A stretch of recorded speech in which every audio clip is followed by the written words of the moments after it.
Bonjour, bienvenue sur ce nouvel épisode de podcast. Je suis Nathalie, By Night Création. Vous pouvez me retrouver sous ce pseudo-là sur les différents réseaux sociaux, Instagram et Facebook. Et vous pouvez me retrouver aussi sur mon site internet bynightcreation.com. Ceci est le, je crois, 54e épisode de ce podcast créatif. Et je n'ai absolument rien à vous montrer, mais je le fais quand même. Donc, ceci est un podcast essentiellement tricot. Oui, on va parler que tricot aujourd'hui. Pour la simple raison que pour les gens qui ne connaîtraient pas mon univers, je suis teinturière de laine. Je teins de la laine de façon naturelle. Voilà, c'est mon métier. Et donc voilà, et donc je tricote beaucoup et je partage avec vous mes projets en cours, mes projets futurs, mes anciens projets. Et voilà, et de temps en temps un peu, je vous parle de mon activité et de mes casseroles. Sauf que pour le moment, tout ça est bien sûr en pause puisque je suis encore fort fatiguée. Si vous me suivez sur les autres réseaux sociaux, vous le savez. Enfin voilà, et puis vous avez vu les épisodes probablement précédents. Je me remets pas tout à fait bien de ce satané virus. Et donc, voilà. Mais j'ai vu le médecin, il m'a dit que en fait, pour une maladie qui attaque fort l'immunité, on compte en général le triple du temps que la maladie a duré pour se remettre. Donc j'ai été fort malade, 5 à 6 semaines, donc il compte 10 à 15 semaines de rétablissement. Ce qui m'a énormément rassurée parce que je culpabilisais, parce que la semaine passée, je crois que j'ai dormi quasi tous les jours de nouveau, comme si j'étais au tout début de la maladie. Alors j'ai de nouveau le grand problème habituel d'illumination solaire.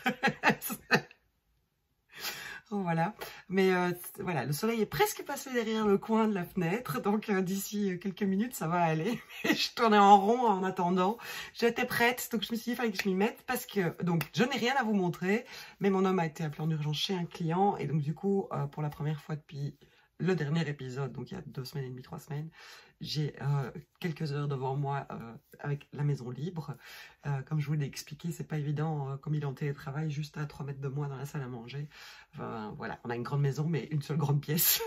Et donc il travaille juste à côté, il est en réunion sur Teams, il est au téléphone avec ses clients, il doit se concentrer sur ses offres, et donc c'est un peu compliqué. Et donc ce matin, il est parti. Et alors en plus, ces derniers jours, ben voilà, la semaine passée, j'étais vraiment raplapla.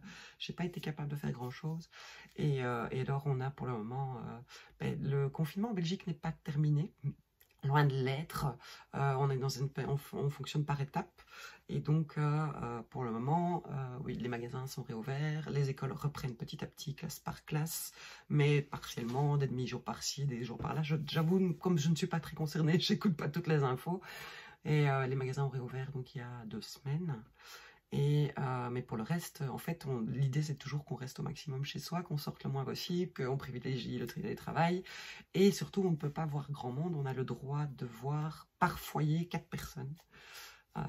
Et ces 4 personnes ne peuvent aller nulle part ailleurs, et nous on ne peut aller nulle part ailleurs. Donc pour le moment, ben forcément, dès qu'on a pu ça, ils nous ont annoncé ça juste avant la fête des mères qui avait lieu le 10-11 mai par là, et nous ont donné le dimanche, ça y est, vous pouvez voir du monde, hein, c'est un petit, on relâche un peu la bride pour que les gens arrêtent de râler. Et oui, c'est ça, c'était le dimanche 10 mai, et donc du coup, ben, nous on revoit les enfants et leurs copines. Parce que quand même c'était long, 8 semaines sans se voir, mais voilà, ça reste compliqué, ça commence vraiment à nous démanger. Je me suis rendu compte samedi que c'était le 10e samedi soir d'affilée qu'on ne faisait rien. C'était pas du tout normal, ça faisait très bizarre. Je bon ben je vais danser toute seule dans mon salon, je vais boire 4 apéros d'affilée, je sais pas. C'est un peu... enfin, voilà. Mais bon, voilà, c'est pour une bonne cause, c'est pour une bonne raison. Et puis, de mon point de vue, je crois que ça vaut la peine d'attendre et d'éviter au maximum que d'autres gens, trop de gens ne soient infectés. Voilà. Mais c'est pas toujours évident. J'attends avec impatience... donc mercredi prochain, le 2 juin, le 3 juin, je ne sais pas, il y a le prochain conseil de sécurité qui va annoncer la suite de mesures qui dépendront de ce qui se passe. Donc c'est vers la fin de cette semaine-ci qu'on verra si le virus se repropage suite au fait qu'on peut se revoir un peu et que les magasins auraient ouvert. Mais voilà, et puis il y a des trucs complètement absurdes, hein, donc on peut aller dans certains parcs animaliers, dans les zoos et des choses comme ça, mais on ne peut pas aller à la plage. On peut, enfin voilà, enfin bref, on va pas, c'est pas un débat sur ça, mais quoi qu'il en soit, en fait, pour nous, il n'y a pas grand chose qui change et ça devient dur de pas voir les potes et de pas voir la famille plus étendue. Mais bon, voilà. En vrai, comme je passe toujours énormément de temps à dormir.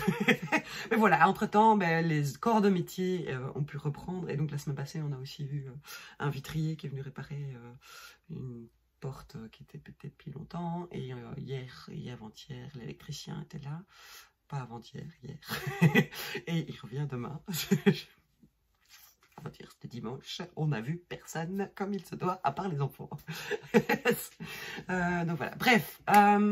Donc en fait, j'ai pas grand chose à vous montrer.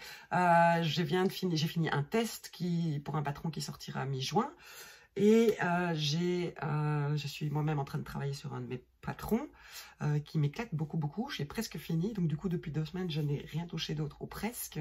En fait, ça fait longtemps que je vous ai pas parlé de mes éventuels patrons en cours, parce que forcément, je privilégie d'abord la plateforme Patreon, et c'est avec elle que je partage ce genre d'informations, et c'est elles qui sont au courant pour les tests. D'ailleurs, il faut que je vous reparle de Patreon. Ce qui se passe, c'est que j'avais un patron en test, j'ai lancé un test de patron en février, je pense, si j'ai bonne mémoire. Et certaines des testeuses ont choisi de travailler avec ma laine, et donc les colis sont partis, certains colis ne sont pas arrivés, puis certaines testeuses ont eu le Covid, ont été malades, certaines testeuses travaillant dans le milieu médical ou hospitalier ont dû travailler plus que de mesure, et donc n'ont pas beaucoup avancé. Et puis surtout, j'ai été malade, et donc j'avais prévu comme date de sortie le 1er mai, un peu avant le festival de Clamart et le festival Nitat Motoko, et je comptais prévoir des kits pour le faire, sauf que je n'ai pas teint pendant 8 semaines. On est à la 9e semaine sans teinture. Hein. De temps en temps, je me prendrais bien juste un écheveau, je le mettrais bien dans l'eau pour juste l'odeur de laine mouillée. Ce qui peut être très bizarre, hein, parce que c'est pas toujours agréable l'odeur de laine mouillée. Mais donc voilà. Et donc en fait, tout ça a fait que... Et alors en plus, j'ai suivi ce test de façon complètement lamentable. Le truc se fait sur Slack, et donc je me suis rendu compte que parfois je répondais pas pendant une semaine. Voilà, bref, je me suis fort excusée auprès de mes testeuses qui comprenaient, enfin voilà, je crois, j'espère qu'elles m'auront pardonné. Donc du coup, ce patron, en fait, comme c'est un patron, c'est un châle qui va être assez chaud, il y a des mouches, je vous préviens, donc je vais faire comme toutes les autres podcasteuses ces derniers temps, je vais me disputer avec mes mouches. Du coup, j'ai décidé que ce patron sortirait en septembre, parce qu'il est beaucoup plus automnal qu'estival.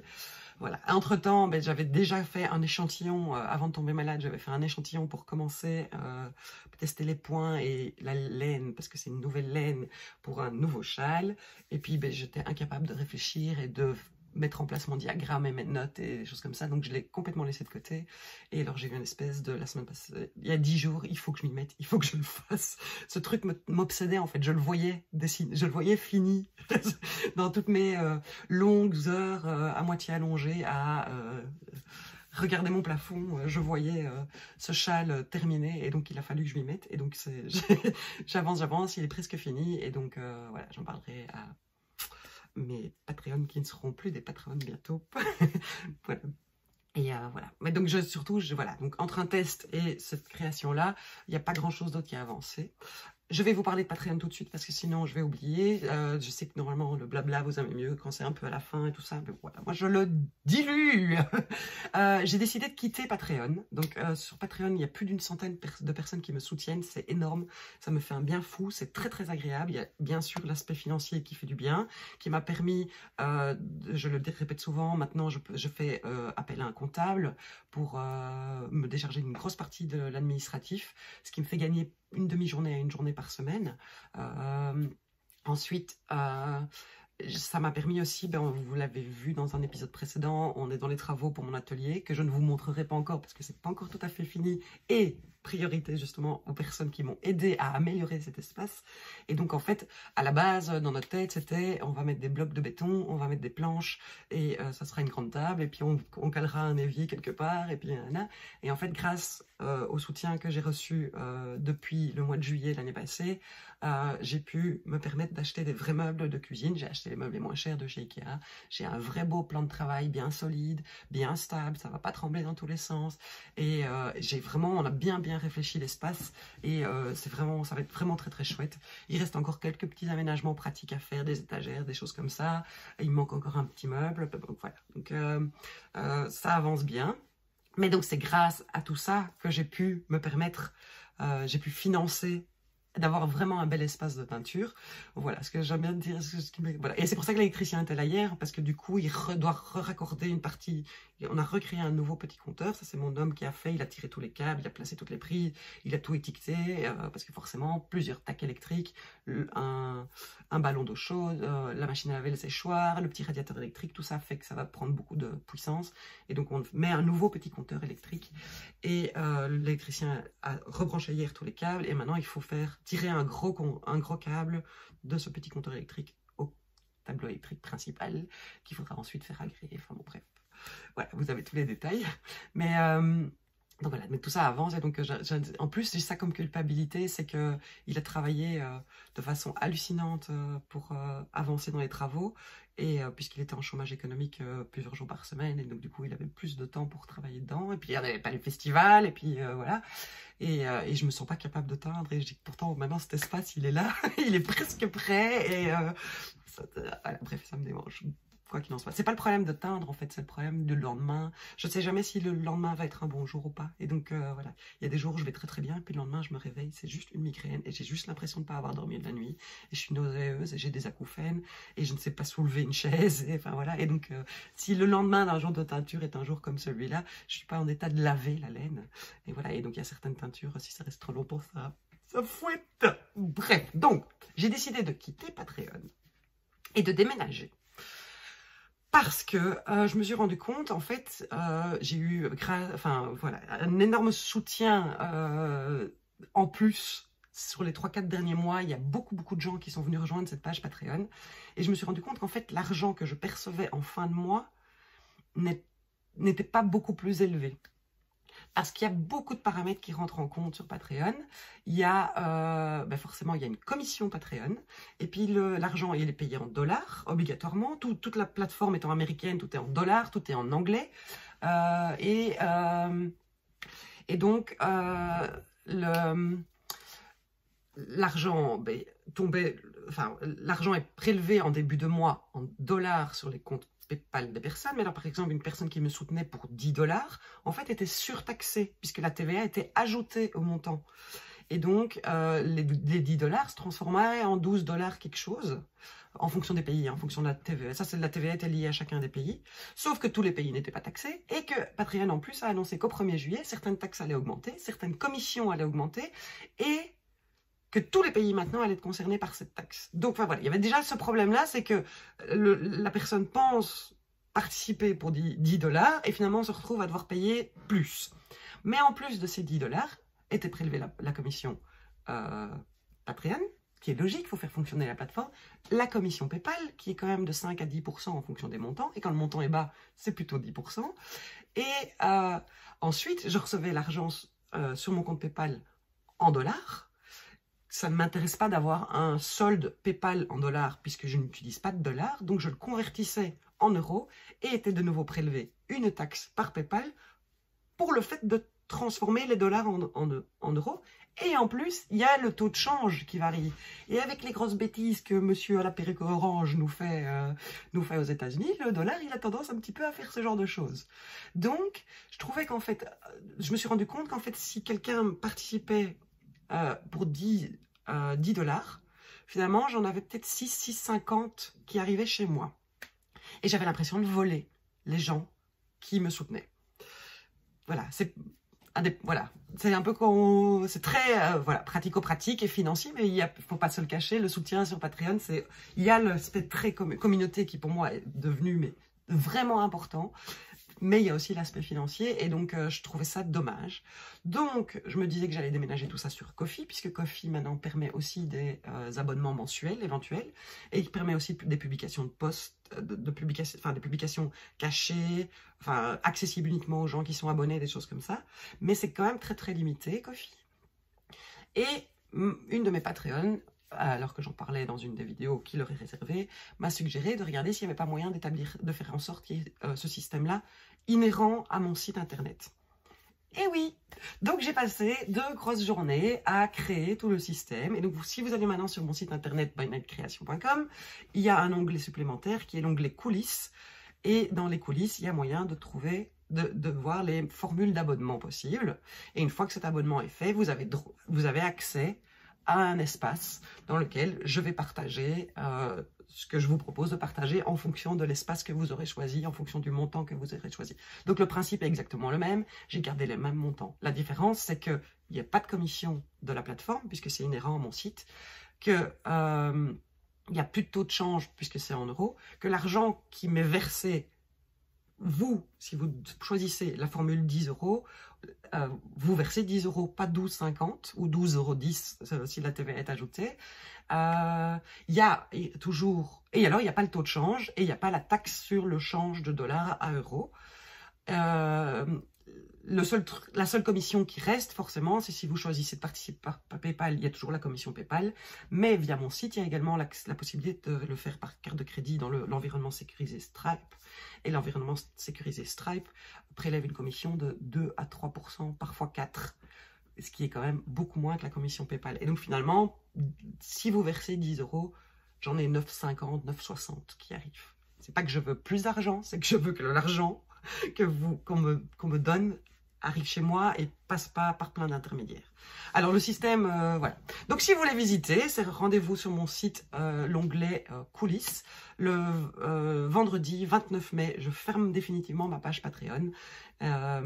Comme ça, les prélèvements du 1er juin ne seront pas faits.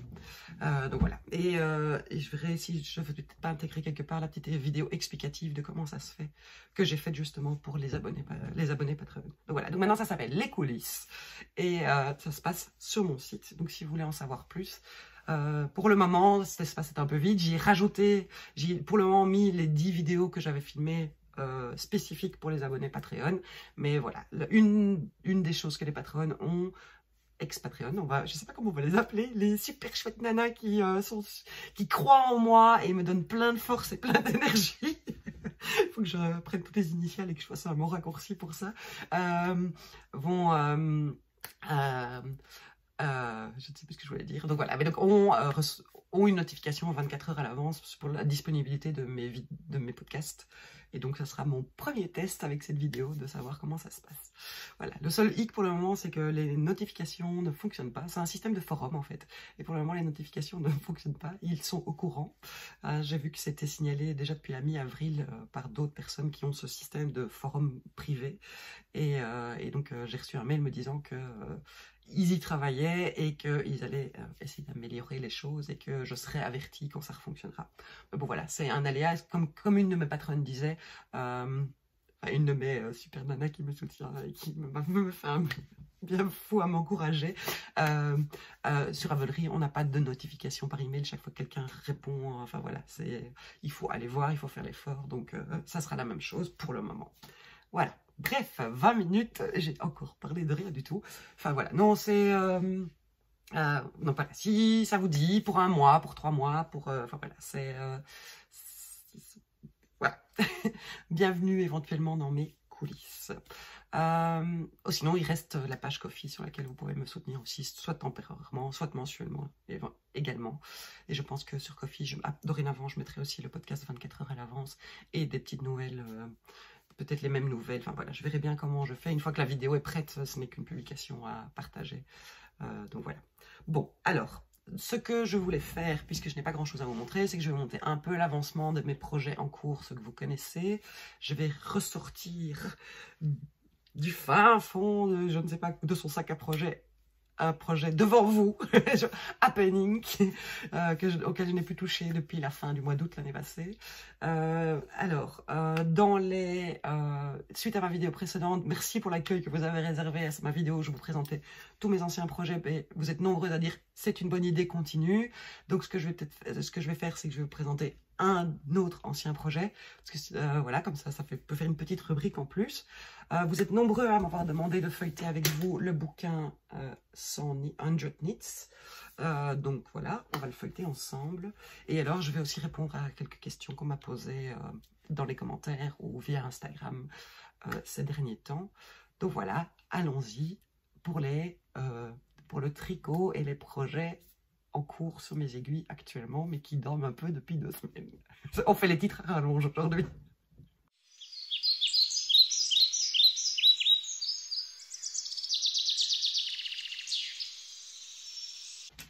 Alors, le premier projet qui a un peu avancé, c'est le Elena de Junko Okamoto, que je tricote en boucle laine. Voilà, alors c'est boucle laine. C'est amusant parce que en fait il y a toujours beaucoup de soleil, donc je ne vois pas mon écran, et par contre je vois à côté de ce que vous voyez le reflet de l'étiquette.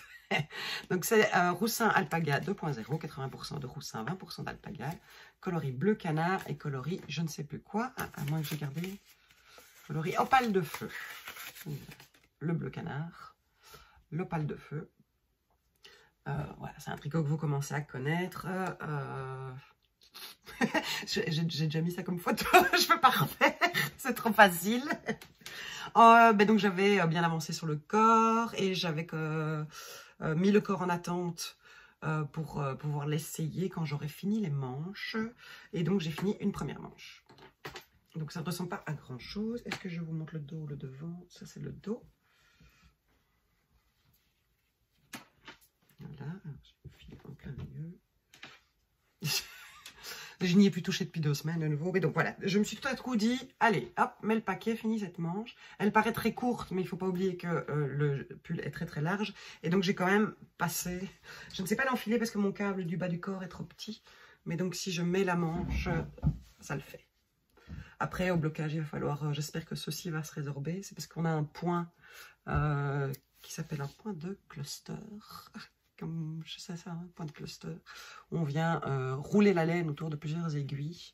Et ça vient fort, fort resserrer. Ah, ben voilà, j'ai commencé le montage, donc j'ai remis le son, comme d'habitude. Donc voilà. Je ne vais pas reparler de la construction. La manche en soi, on a relevé les mailles qui étaient en attente. On fait des côtes 1-1, côtes torse 1-1. Donc les points endroits sont torse, pas les points envers sont normaux. Et alors on suit un diagramme. Merci le soleil de mettre en lumière le point. Voilà, on suit un diagramme qui vient former ce motif. Et de nouveau avec ce petit point de cluster. Entre les deux, on a du jersey. Et on fait des diminutions tous les X rangs, donc on a toutes les instructions en fonction de taille. Pour chaque taille, il y a des instructions différentes pour les diminutions. En fait, j'aurais dû m'arrêter au niveau des diminutions à cette largeur-là. Voir, ouais, c'est ça qui me couvre. Je trouvais ça énorme par rapport à... J'ai les poignets assez fins, tout est rond chez moi, à part les poignets et les chevilles. Après, je vais avoir les chevilles qui gonflent. Bref, donc voilà, donc je devais m'arrêter à peu près à cette largeur-là. Ah, et ça me paraissait vraiment super large. Et puis j'étais censée continuer encore et puis faire les côtes finales. Et donc ce que moi j'ai choisi de faire, c'est de rajouter encore des diminutions. Et j'ai même ajouté des diminutions dans les côtes finales. Et normalement, les côtes, ben, on le voit, ma ligne de diminution. Donc j'ai continué les diminutions sur la même ligne en utilisant le même principe. Parce que ce sont des diminutions doubles puisqu'on tricote 3 mailles ensemble, pour pouvoir garder le rythme d'une maille sur 2 en côte.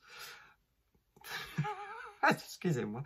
Je vous avoue qu'en fait, aujourd'hui, c'est pas un très bon jour au niveau énergie. Alors, j'ai l'air plein d'énergie, mais mes acouphènes sont tellement forts que c'est comme s'il y avait un aspirateur dans la pièce à côté.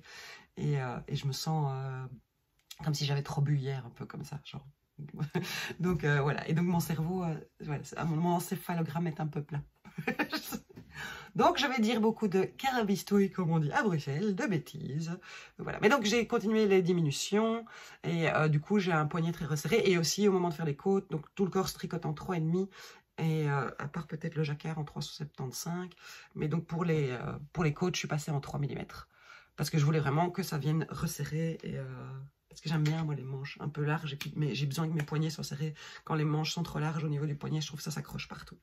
Et donc, du coup, plein d'entrain. Ayant oublié, puisque j'ai tricoté cette manche en 3 mois. Bon, j'ai fait plein d'autres choses, j'admets. Parce qu'elle est pas facile à faire, hein, cette manche. Il faut vraiment bien s'y retrouver dans son diagramme. Et puis, c'est beaucoup de côtes. Et puis, on se retrouve avec une aiguille à torsade. Et puis, voilà. Donc, plein d'entrain. J'ai commencé la manche numéro 2, qui fait déjà 4 cm. Bon, à ce moment-là, on a plus de 100 mailles sur l'aiguille, je crois, si je me souviens bien. Donc, voilà. Pour le moment, je la tricote sur une aiguille 40 cm. Et quand j'aurai plus la place, je passerai sur une 30 cm. Je crois que c'est ce que j'ai fait. Ou j'ai terminé en Magic Loop. Je sais plus, on verra bien. Je viens de m'offrir comme cadeau de... J'ai survécu au Covid. Les kits Chiago de petite pointe avec les petits câbles. Voilà.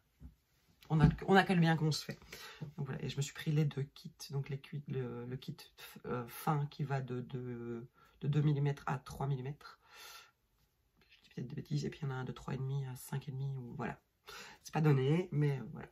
Zut. Zut. Après, il y a un câble, je crois qu'aiguille comprise, ça fait même pas 20 cm. Je pense pas que j'ai des trop gros doigts. Mais bon, voilà. J'ai les poignets fins, mais j'ai le doigt dodu. J'aurais pas dû enregistrer, je raconte que des bêtises. Bref, donc voilà. Donc, voilà. De toute manière, je sais que c'est un pull que je ne vais pas porter avant un moment, à moins qu'on ait un mois de juillet, août pourri, mais bon, voilà, on est déjà en canicule en Belgique, hein, donc la Flandre est en canicule et il y a certaines zones de Wallonie qui sont en sécheresse, pardon, pas en canicule, en sécheresse. Et alors mon jardin, c'est impressionnant, hein, il y a une espèce de croûte de terre qui se forme, l'herbe est déjà presque jaune comme en juillet l'année passée alors qu'il avait fait 38 degrés, donc c'est un petit peu inquiétant. Quoi qu'il en soit. Donc voilà, donc je ne me précipite pas. Mais bon, voilà, une fois de temps en temps, il faut que je me dise, allez, ce soir, je fais quelques rangs, parce qu'ils sont, voilà, il me faut. Je crois que là, il y a, sur cette partie-là, il y a 2 soirées complètes de tricot, quoi. Mine que pas. Mais bon, forcément, plus j'avance, plus je diminue, moins j'ai de mailles, plus ça va vite. Donc voilà, donc, rien de bien dingue, mais j'ai fait une manche. Enfin, une demi-manche, puisqu'il y en avait déjà une demi qui était faite. Hurrah! Alors, ce qui est très perturbant, c'est que je crois que je suis seulement... Donc, j'avais suivi les instructions de quantité de laine du patron, à moins que cette laine doive être tricotée en double normalement, mais je pense que je m'en serais rendu compte, puis ça ne correspondait pas du tout à l'échantillon. Après, normalement, ça se tricote avec de la moke yarn, M-O-E-K-E, une laine roumaine qui a arrêté son activité, mais qui fait de la laine très rustique. Mais c'est à sa qualité sport, et moi, je suis en fingering, et j'ai le bon échantillon, donc voilà. J'ai acheté 5 écheveaux de bleu et un écheveau de orange, donc 400 mètres et 2000 mètres. Comme il était très très large, ça me paraissait justifié. Ceci n'est que mon 3e écheveau et donc j'en ai encore 2 complets. Et je pense que je vais pouvoir finir ma manche avec ça, ou presque. Après, il restera le corps. Alors le corps, pour le moment, il m'arrive largement trop bas, hein, trop haut. Je pense que je suis au-dessus de la hanche. Je vais voir si je le fais version cropped. À porter alors sur des jupes hautes. Enfin, je sais pas très bien en fait. C'est nouveau un de ces pulls que je fais pour le plaisir de le faire, mais que je ne suis pas sûre de porter. Et c'est un peu le thème de cet épisode aussi d'ailleurs. La fille, elle ne fait que des vêtements pour le fun du tricot. Et après, va savoir si elle va oser les mettre. Bon, après, ceci dit, le plum de Junko Okamoto, je le porte vraiment pas mal. Je l'aime bien, mais je l'avais allongé. Et ça s'y prêtait. J'ai vu que quelqu'un... Alors, c'est Roulis Tricot. C'est une jeune bruxelloise. La tricotée, elle l'a offert à quelqu'un qui est à peu près ma stature, plus mince que moi, mais qui fait aussi genre 1m80. Et alors, elle, donc, parce que normalement, je crois que je dois faire 5 cm de côte et c'est fini. Elle a rajouté, elle a fait 20 cm de côte. Mais je trouvais que du coup, ça épousait un peu trop les hanches. Et donc, sur mon corps, ça risque de faire trop dodu. Bref, comme je disais, je vais finir les 2 manches. Je vais passer le corps sur un câble plus large pour pouvoir l'enfiler et me rendre compte de ce que ça donne. Donc voilà. Donc je viens quand même de vous parler 8 minutes 33 secondes. 15 cm de manche. C'est bien, hein? C'est comment faire du contenu. Pour vous divertir et vous changer les idées, ou si vous en avez envie, ou si vous en avez besoin. Alors, le deuxième projet qui est en cours, et je ne sais plus où j'en étais quand je vous l'ai montré la fois passée, je pense que j'étais pas loin d'avoir fini le corps. Arrêtez-moi si je dis des bêtises. C'est le Hourika Sweater de Valentina Bogdanova, qui est Valentina Knits sur Instagram, qui est une créatrice qui fait des merveilles. C'est ce pull. Voilà, il est là. Voilà.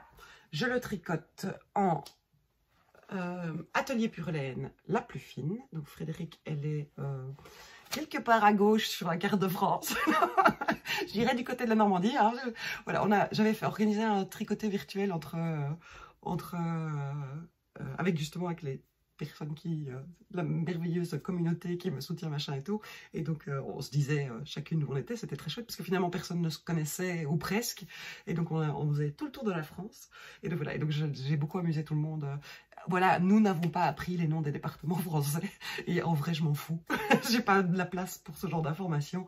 Mais donc, je sais qu'elle est... a priori, elle était à une grosse demi-heure de route de Évreux, enfin de la Bonneville-sur-Iton, quand on s'est vu au festival L'Heure de la Laine. Donc voilà, et dans ce coin-là, en haut à gauche sur la carte de France. Moi, je trouve ça très explicite. Et donc voilà, donc c'est sa base la plus fine, qui est un équivalent DK. Je lui ai acheté 2 cônes, je vous l'avais déjà dit. Un cône pour faire un vêtement blanc et un cône a priori pour le teindre. Mais je m'éclate tellement qu'à mon avis, je vais peut-être quand même faire. Donc à la base, je voulais faire un gros gilet, style gilet marin, gilet irlandais, avec un gros col et plein de torsades. Et puis j'ai craqué sur le pull de Valentina Bogdanova, qui se tricote, je crois, de nouveau à la base en Mocha Yarns. Et donc... ça convenait parfaitement. Donc, je me suis lancée comme une bille en tête, sachant qu'il y a de nouveau 9 chances sur 10 que ce pull ne m'aille pas vraiment. Alors, j'ai eu très très peur, honnêtement. Donc, j'ai fini le corps. Ce qui m'a fait vraiment flasher sur ce pull, c'est cette encolure décentrée, avec cette torsade qui vient terminer l'aille-corte qu'on a fait au niveau de l'encolure, et alors surtout cet énorme panneau de dentelle que je trouve vraiment très très beau, qui se met sur un côté. Après, j'étais moins convaincue par le côté chauve-souris, sauf que j'ai un pull chauve-souris, c'était le Batwing de Nora Gogan, que j'avais fait dans la laine Mérinos Superwash de By Simone, en coloris griotte, dont je suis complètement dingue et que je porte régulièrement, mais qui était un batwing très très très court, et justement là j'avais fait une longue bande de côte dans le bas pour qu'il m'arrive au moins juste en dessous des hanches, et que je porte alors sur des jupes plus étroites ou très resserrées à la taille, et je le porte très régulièrement. Donc je me suis dit, vas-y, lance-toi, t'as envie de le faire, le modèle t'intrigue, le modèle te plaît, fais-le. Alors, je vais plus reparler de la construction, j'en parlerai quand j'aurai tout à fait fini, parce que là, il me reste juste les manches à faire. Mais donc, j'ai fini le corps, et ce corps était tout rabougri, tout raclapoté sur lui-même. Je ne sais même pas si c'est un mode français ou si c'est un mode belge, ça. Donc, voilà. Et alors, la laine, ben, c'est de la laine naturelle qui sort de filature, et donc, elle a énormément encore d'huile de filage. Et donc, il était assez rigide. Et donc, je l'ai enfilé et ça ne ressemblait à rien du tout. Parce qu'en fait, quand je levais les bras, le bas du pull m'arrivait ici. Super beau, quoi. Donc, je me suis dit que j'allais le bloquer. D'ailleurs, je l'ai montré à la vidéo. Enfin, non, pas la vidéo, mais quand on a fait ce petit tricoté virtuel. Et donc, j'ai fait beaucoup rire tout le monde, je crois. Parce que je pouvais pas bouger les bras. Enfin, c'était impressionnant, quoi. Donc, je me suis dit que j'allais le bloquer, voir à quel point la laine s'assouplissait, se détendait, parce que je pense que c'était surtout lié à la rigidité initiale de la laine non lavée. Donc, je l'ai lavée en 3 fois, avec de l'eau calant à chaque fois, dans de l'eau tiède, enfin voilà, température ambiante, un peu plus, 30 degrés, avec de l'eau calant. Il s'est super assoupli. Honnêtement, moi j'aime bien. Hein.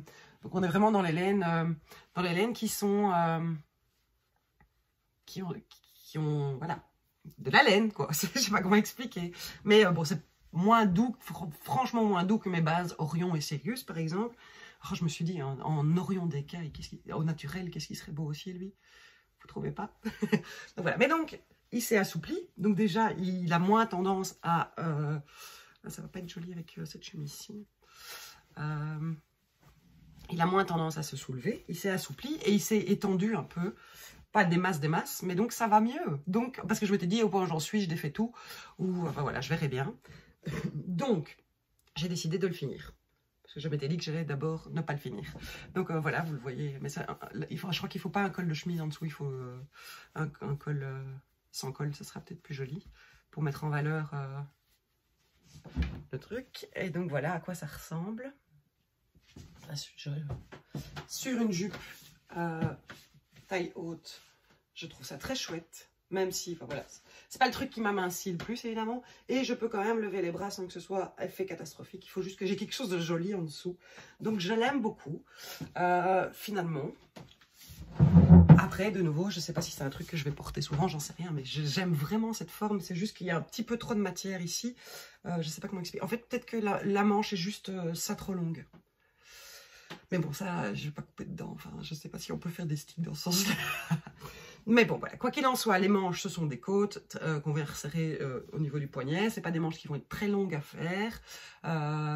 On doit juste continuer. On continue juste cet petit motif qui vient ici. On le continue. Vous voyez, les mailles sont en attente. Je les ai mis sur une petite épingle en attente. Et le reste, ce sont des côtes. Elles sont fort larges au début, mais moi, je crois que je vais faire des diminutions drastiques pour que ça vienne bien se resserrer au niveau du poignet. Et je me dis, au pire, je vais le couper ici. Et refaire un I-cord le long. Parce que j'aime vraiment bien. Et je me dis qu'en version gilet, il peut être pas mal. Alors ça paraîtra peut-être bizarre d'avoir l'encolure qui est décalée. Mais l'ouvrir ici n'a pas de sens. Ou alors je viens l'ouvrir ici. Mais ici, je fais une plus grande bande. Je sais pas. Je dois réfléchir. Je dois réfléchir et je verrai quand il est fini. J'ai pas envie de le détricoter, pas tout de suite. De toute manière, je me rends compte que quand je dis que je vais détricoter quelque chose, je ne le fais jamais. Ou alors, il faut que je le fasse tout de suite et que je remonte les mailles tout de suite. Mais je vais plus avoir envie maintenant de refaire tout un pull. Parce que là, il fait chaud chaud. Un des désagréments que j'ai qui est lié à la fatigue, parce que j'ai eu un petit stress, c'est que j'ai des bouffées de chaleur monstrueuses. Alors je me suis dit, ok, c'est de mon âge, je vais avoir 45 ans au mois d'août. Mais en même temps, j'ai jamais eu de bouffée de chaleur avant la mi-mars, ou avant le 20 mars. Donc je suis tombée malade vers le 24 mars. J'ai jamais eu de bouffée de chaleur avant. Et là, j'en ai jusqu'à 15-20 par jour. C'est des trucs énormes, ça me prend de derrière la nuque. Et tout mon corps s'enflamme comme ça. Et alors, au début, comme ça me stressait très très fort, ça avait tendance à se prolonger. Et maintenant, j'arrive à gérer et ça dure 30 secondes, 1 minute, parfois 2 minutes. Mais enfin, c'est impressionnant. Et donc, j'en ai parlé au médecin en disant, enfin voilà, je sais pas, est-ce que ça peut être de mon âge, sachant que j'ai fait beaucoup de traitements hormonaux pour essayer d'avoir des enfants.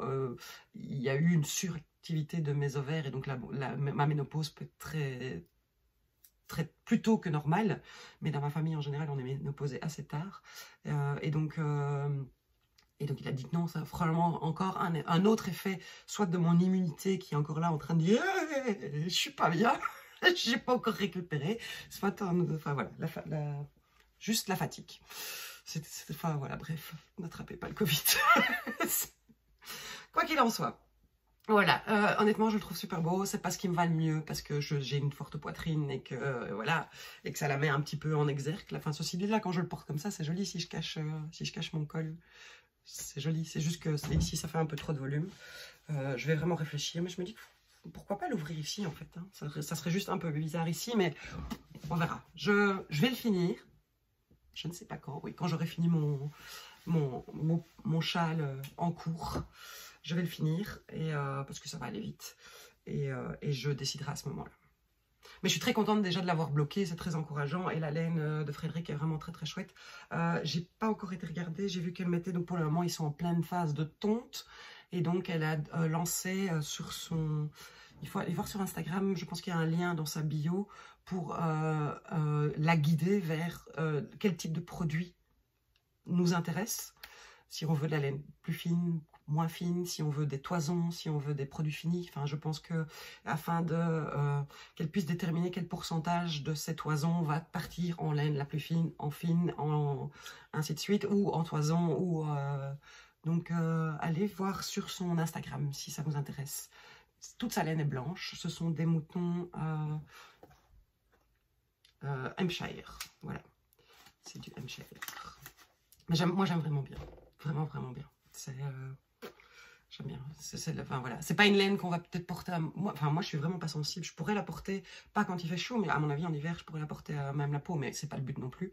Après, de là à supporter en bonnet, je suis moins sûre. mais rien n'empêche de refaire une brim, une bordure double et avoir l'intérieur qui est par exemple plus douce et d'avoir le bonnet bien chaud. Enfin voilà, c'est... Allez donc voir si ce produit vous intéresse. Allez soutenir aussi le travail de Frédéric et son Instagram est vraiment très très chouette. Et alors il y a eu toutes les naissances courant avril et donc elle remettait régulièrement des photos de tous les bébés et tous les machins qui sautillaient dans les prairies. Alors ça me faisait du bien au moral et ça me mettait de bonne humeur. C'était voilà, j'aime beaucoup l'univers de Frédéric. Ensuite, je vais sortir devant vous un projet qui n'est plus sorti de son sac à projet depuis le mois de août, peut-être septembre l'année passée. Sac à projet de Blue Rabbit House, je ne sais plus comment il s'appelle, mais voilà, le petit hérisson, c'était le premier que j'avais acheté. Donc de Blue Rabbit House, mais je pense que vous connaissez tous maintenant, c'est une Belge, une jeune fille, elle a 24-25 ans, qui habite Gand et qui est illustratrice et qui fait des très très jolis dessins qu'elle transforme après en sac à projet. Et elle a étendu sa gamme de modèles, donc il y a des plus petits, il y a des moyens, ça c'est le moyen, et il y a des grands maintenant aussi. Et alors j'ai vu qu'elle avait fait un puzzle. J'adore. C'est complètement inutile, mais je le trouvais très très chouette. Donc voilà, et voilà, elle fait des très jolies choses, je trouve. Donc voilà, donc je m'étais offert ce truc-là. Et donc dans ce sac à projet d'or, vous allez peut-être le reconnaître. C'est pas très visuel, hein, surtout avec ce soleil qui nous éblouit. Ce cake est composé de 2 de mes fils Ultra Lace. Vous voyez, c'est mon fil très très fin, Ultra Lace, que j'ai bobiné ensemble. Donc j'avais fait 2 cakes, et puis de mes 2 cakes, j'ai refait un nouveau cake. Je le trouve tellement beau que j'ai eu du mal à me décider à le mettre en... Et donc j'ai un brin qui est un à la Garance et un brin qui est un au cachou. C'est vraiment un fil Ultra Lace, je l'ai appelé Ultra Lace, c'est 1200 mètres pour 100 grammes. Et si vous vous souvenez, j'ai déjà fait un gilet, le sumilé avec 90 grammes de fil. J'ai tout mon gilet, il est léger comme une plume. On m'a demandé, justement, dans les questions qu'on m'a posées, c'est des conseils d'une laine très très légère pour faire un châle très aérien. Si vous voulez vraiment quelque chose de très très aérien, avec un écheveau de ceci, tricoté en 3,5 pour le rendre plus aéré. Vous pouvez imaginer faire une espèce de ces grands châles pile en rond, ça peut être magnifique, ou juste une longue étole avec un petit motif de trou-trou et de dentelle, ça peut très très bien fonctionner. J'aurais peut-être dû prendre mon sumilé pour vous remontrer. Dans le panneau du dos, il y a des côtes torse et il y a un jeu de motifs qui fonctionne très très bien et qui se voit malgré qu'on tricote de la lace qui se tricoterait, c'est presque du fil à coudre, hein, malgré qu'on la tricote en 3,5. Et donc j'avais commencé l'an dernier un gilet issu de mon imagination que je n'ai plus sorti, donc je vais le découvrir avec vous. Je crois que je vais être très déçue par mon avance. Je sais que j'étais dans les raglans. Voilà. Et je sais que je voulais faire une bordure en torsade.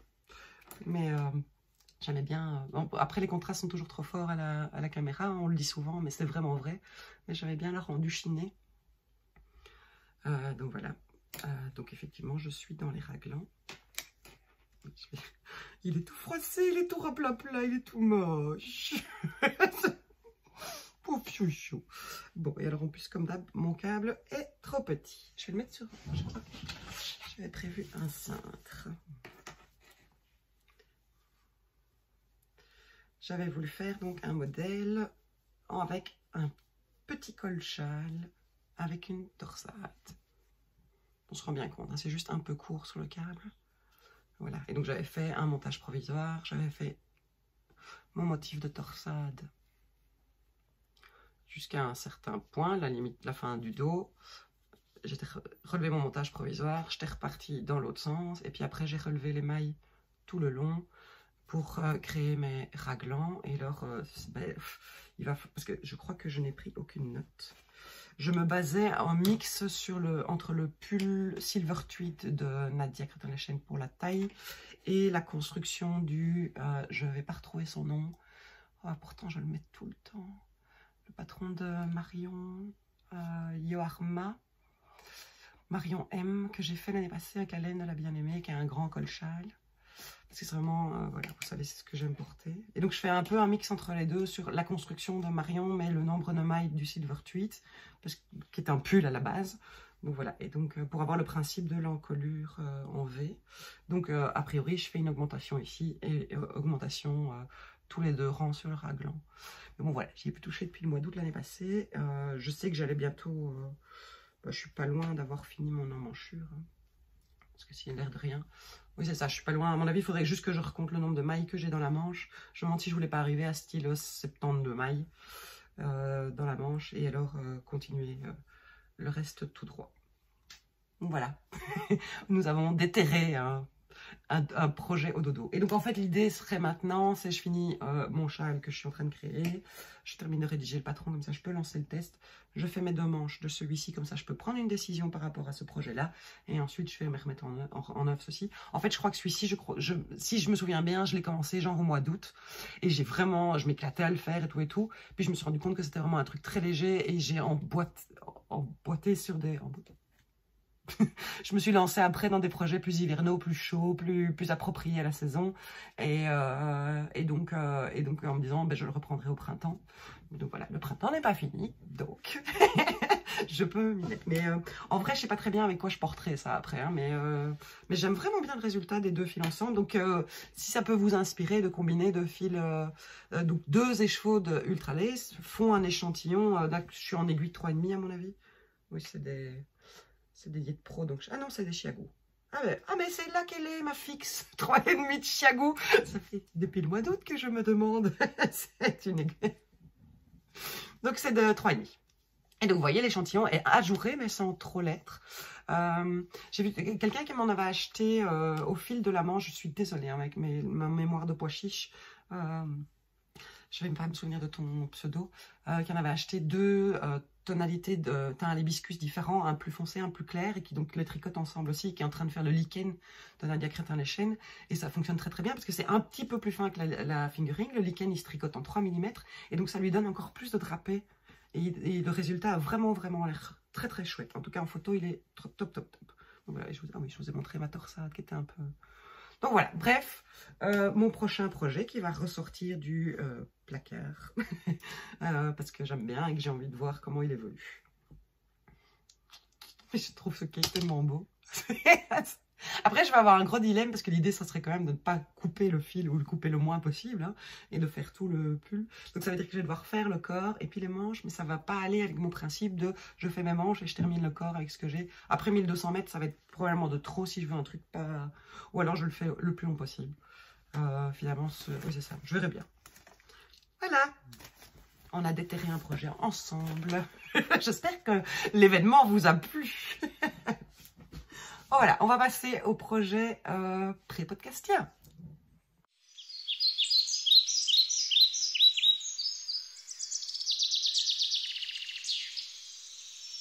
Projet pré-podcastien que je voulais vous présenter, c'est le Coat with a Twist de Anna et Heidi Pickles.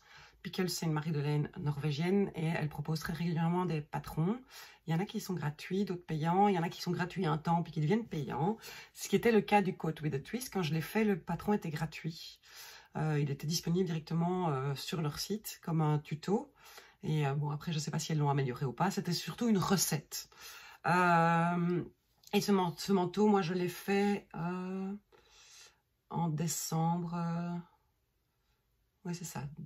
En 15 jours, en décembre 2013. Voilà, donc il y a 6 ans et demi. Et ça a été mon manteau d'hiver jusqu'à cet hiver-ci, puisque c'est pour le remplacer que j'ai fait le manteau...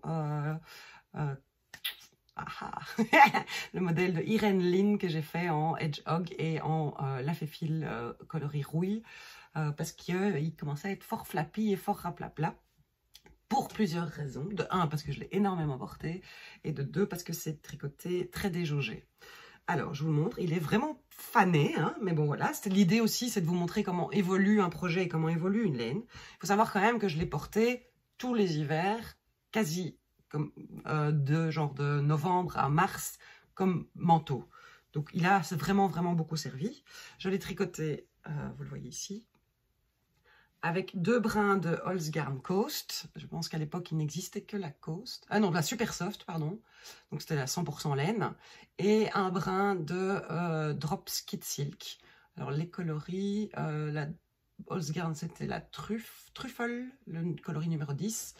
Et le coloris de la Kitzil, c'était le coloris numéro 12. Ça vous aide. J'avais utilisé 1200 mètres, donc 5 pelotes et demie de Kitzil.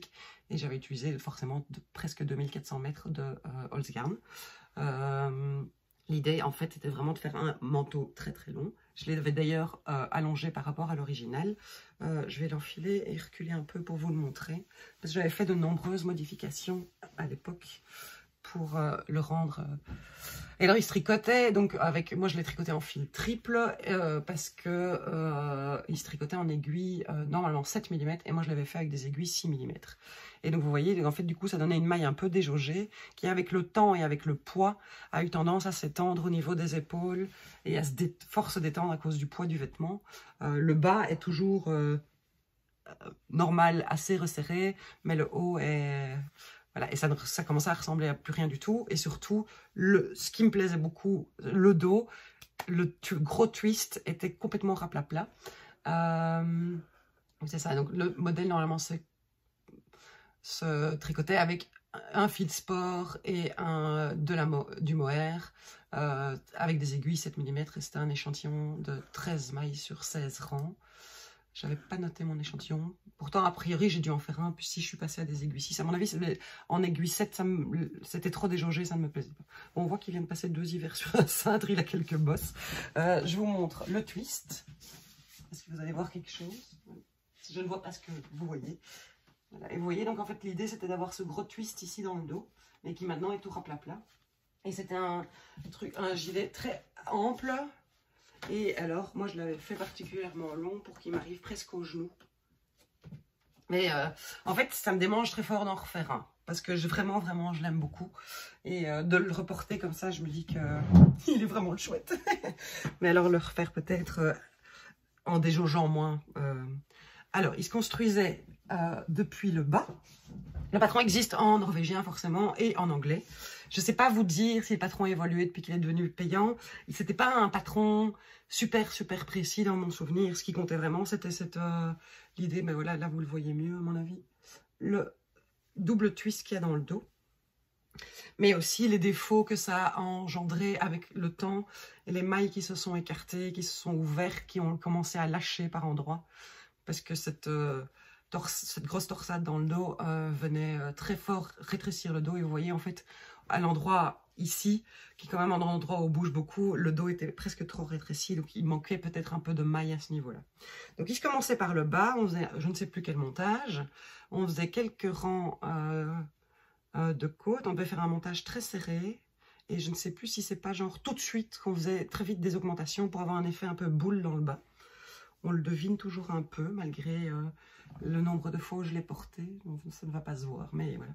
Après, c'était des allers-retours, de très nombreux allers-retours. Je ne sais plus vous dire, hein, je ne sais même pas si un jour j'ai imprimé ce patron, si je le suivais juste sur le site, mais je l'ai allongé, je pense, par rapport à l'original, puisque la stature, probablement 1m65, 1m70, et moi je fais avec mon 1m80, je l'ai allongé, et alors, je ne sais plus si c'est avant, non, c'est avant la séparation, tout à coup on vient faire 2 énormes torsades de plus de 30 mailles, voire même plus, donc ça c'est la largeur de ce qu'on vient mettre en attente. On vient mettre 30 mailles en attente devant, 30 mailles en attente derrière. On tricote les 30 mailles suivantes et puis je ne sais plus dans quel ordre on fait celle de devant, celle de derrière. Donc c'est une torsade qui était vraiment pas facile à faire parce qu'on doit vraiment fort déformer le tricot. Et d'ailleurs ça s'est toujours un peu vu ici, ça tire très fort. Mais donc c'est une torsade qui se fait sur 90 mailles, dans mon souvenir, hein, qui date de 2013. Vous avez vu que je suis pas capable de me souvenir de trucs que j'ai fait ce matin, mais bon voilà. Mais puis après, bien sûr, vient la séparation des manches. On fait des diminutions pour le raglan, qui est assez haut et assez long. C'est bien pour une veste, que ça le rend un peu plus large. Et après, on venait juste rabattre. Normalement, on venait rabattre ici. Et donc, ça venait faire un truc très large ici. Donc, À l'époque, je savais déjà que j'aime mieux quand il y a un petit col qui vient me protéger dans le haut du cou. Et donc, j'avais ajouté, en diminuant le numéro d'aiguille, j'avais ajouté encore 5 cm. Et alors, j'avais fait un rabat classique. Donc, genre, je tricote une maille, je tricote la suivante, je repasse en serrant assez fort pour que mon encolure soit assez serrée. Voilà. Alors, au niveau des manches, j'imagine qu'on venait les tricoter après, forcément. Qu'on laissait les mailles en attente et puis qu'on venait tricoter les manches. Ou est-ce qu'on faisait les manches? Ah mais non, je suis bête. Donc, quand on tricote par le bas, ben, probablement que j'avais dû faire mes 2 manches à part et puis finir le raglan avec toutes les mailles ensemble. Oui, c'est ça. Et c'est ça que je me souviens que la deuxième torsade ici avait vraiment été particulièrement difficile à faire parce qu'à ce moment-là, on a déjà les mailles des manches et à cet endroit-là, c'est encore... Je sais pas si vous avez déjà fait des vêtements par le bas où vous faites le corps puis les manches et que vous mettez tout le monde ensemble sur le même câble. Souvent, à cet endroit-là, c'est un peu étroit au début, le temps que... qu'on avance dans le projet, c'est un peu étriqué. Et donc, du coup, là, c'était un peu étriqué, plus c'était étriqué au moment de faire la torsade. Donc, voilà. Et donc, les manches, c'est aussi le même principe. On fait un... Mais non, parce que j'ai quand même l'air d'avoir rabattu plutôt que monté mes mailles. Bref, je ne sais plus. Je ne sais plus dans quel sens se font les manches. Mais quand je lis mes notes, c'est clairement du bas vers le haut qui se tricote. Donc, mes notes sur Ravelry. Voilà. Et donc après, je l'ai porté un peu. Et ce qui m'ennuyait très très fort, parce qu'on laissait la bordure accrue, c'est que ça roulotait super fort. Et en plus, c'était beaucoup trop ouvert. C'était ouvert genre jusqu'ici. Pour une veste, ça reste quand même beaucoup, même si je n'avais pas l'intention de le fermer. Donc, ce que je suis venue faire par après, c'est que je suis venue faire relever des mailles sur tout le long de la bordure. Genre probablement 2 mailles sur 3. Et j'ai fait des côtes de 2. Ouais, de 2. Tout le long de la hauteur de chaque côté pour l'empêcher de rouloter. Et franchement, je l'ai porté. Mais donc vous voyez, le projet est vraiment aussi, vous comparez à un projet tricoté mat qui viendrait tricoter en loose garn et en kit silk associé. Le tricot est vraiment très très plat. C'est vraiment, il n'a plus de forme, il est tout écrasé, on a presque l'impression qu'il est un petit peu feutré, ce qui n'est pas le cas.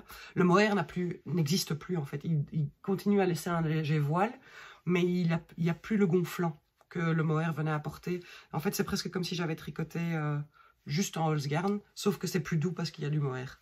Je sais pas comment expliquer. Donc le mohair drop, ce n'est pas d'une qualité folle, il est très très chouette quand on vient de le tricoter, mais il a tendance à perdre de son gonflant très très rapidement, et c'est, voilà. Après, de nouveau, c'est un pull que j'ai énormément porté. Avec le temps, il y a des mailles qui ont lâché par-ci par-là, que je suis venue essayer de repriser, vaille que vaille. Voilà, il y a des petits trous qui se sont formés à gauche et à droite. C'est pas des trous de mythe, hein, c'est vraiment des mailles on voit que la maille a lâché. Voilà, c'est... voilà, on voit dans le jour du raglan que c'est fort étiré et qu'on se voit vraiment, vous voyez en fait, qu'au niveau de l'épaule qui soutient tout le poids du truc, le tricot est fort étiré, mais voilà, c'est logique. Quand on tricote en déjaugé, c'est le risque, surtout avec ce poids-là. Hein. Donc si on est 400 grammes, ouais, il fait 600 grammes. Et donc voilà. Mais c'est quand même un projet que j'ai beaucoup aimé, que j'aime toujours beaucoup quand je le revois maintenant, qu'il est resté plus d'1 an enfermé dans l'armoire. Mais peut-être un jour j'en referai un, parce que je le trouve très élégant et j'aime beaucoup ça. Après, je sais que j'en avais refait un, parce que ma belle-sœur l'aimait beaucoup. J'en avais refait un, et je me demande si je l'avais pas juste fait en... je ne sais plus. Je sais plus comment. Juste Holzgarn toute seule sans le mohair, parce qu'elle le mohair, ça la démange. Mais en fait, il n'y avait qu'une taille à l'époque. Est-ce qu'il y a plusieurs tailles maintenant? Oui, maintenant, il y a SM, L, XL et XXL. Donc, une taille SM, une taille LXL et une taille XXL. Je ne sais plus à l'époque s'il y avait plusieurs tailles, mais je me demande si, en fait, du coup, pour ma belle-sœur, quand je retirais le mohair, je crois que je l'avais fait juste en Holzgarn double, sans le mohair et avec des aiguilles 5. Parce qu'elle est beaucoup plus mince que moi et elle fait à peu près 1,70 m. Et alors, j'avais mis plus de mailles. J'avais monté genre peut-être 5 ou 10 mailles en plus dans le dos pour qu'il n'y ait pas ce problème d'étroitesse. Vous voyez, c'est vraiment étroit. Si je le mets par rapport à ma ligne d'épaule, là je suis juste au bas des manches. Hein. Donc si je le mets, je suis beaucoup trop étroite par rapport à ma ligne d'épaule. Donc il manque idéalement 3 cm de chaque côté pour avoir l'aisance suffisante. Et ça, c'est lié au fait que cette grosse torsade vienne tout resserrer. Voilà, le coat with a twist dans les projets pré-podcastiens. Bon, allez, alors vous voyez, enfin, non, ça ne se voit pas, si, c'est dingue. On voit plein de défauts à l'écran, mais on voit pas les bouloches. C'est un gros nid à bouloches, quoi. Il est dans un état un peu catastrophique. Ah ben là, on commence à voir. Forcément, les endroits où j'étais assise, hein, dans ma voiture, il y a des frottements. Et puis, bah voilà, je l'ai pelé de maintes reprises. On voit pas bien, mais il est dans un état un peu... Voilà. La vraie couleur, vous l'avez plutôt ici, hein, c'est taupe. Ouais, gris, beige, foncé, enfin voilà, taupe. Truffe, je sais pas, une couleur de truffe. Mais non, c'est les bonbons, truffe, enfin bon, bref. Le Coat with a Twist. Voilà, alors on va passer à la petite partie bouquin tricot. Donc vous êtes assez, suite à l'épisode précédent où je vous parlais du bouquin 100 Knits de Interweave magazine, vous êtes assez nombreux à m'avoir dit oui, feuillette-le avec nous, ça a l'air passionnant. Donc c'est un bouquin que j'ai payé, donc il coûte 45 $. J'ai dû payer à peu près, quarantaine d'euros, 50 €, j'en sais rien. On a donc 100 patrons qui sont issus du magazine Interweave, qui est un magazine américain de tricot. Je ne sais plus quand il a été édité. Moi, je me le suis offert l'année passée pour mon anniversaire. Est-ce qu'il y a la date de publication? 2018. Donc, voilà. Et donc, forcément, le bouquin est tout en anglais. Il est auto-édité. Hein, c'est quand même tous les bouquins qui ont... Il y a pas mal de bouquins tricot qui ont ce logo-là. C'est des bouquins qui sont publiés par Interweave. Et donc, c'est une espèce de compilation de 100 patrons issus du magazine Interweave. Tous les patrons sont disponibles à l'achat sur Ravelry. Et en fait, c'est ce que je vous avais expliqué, c'est que je me rendais compte qu'il y avait beaucoup de patrons qui étaient dans mes favoris, qui étaient dans ce bouquin-là. Et donc, je me suis dit, ben oui, zut, je me l'offre. Après, j'en ai toujours pas tricoté. J'en avais tricoté un que je vous ai montré la fois passée, le Dahlia Cardigan, qui est dans le bouquin, mais que j'avais pas tricoté. Suite à l'achat du bouquin, c'était mon premier cardigan que j'avais tricoté en 2011-2012 de mémoire. Enfin, mon premier ou deuxième.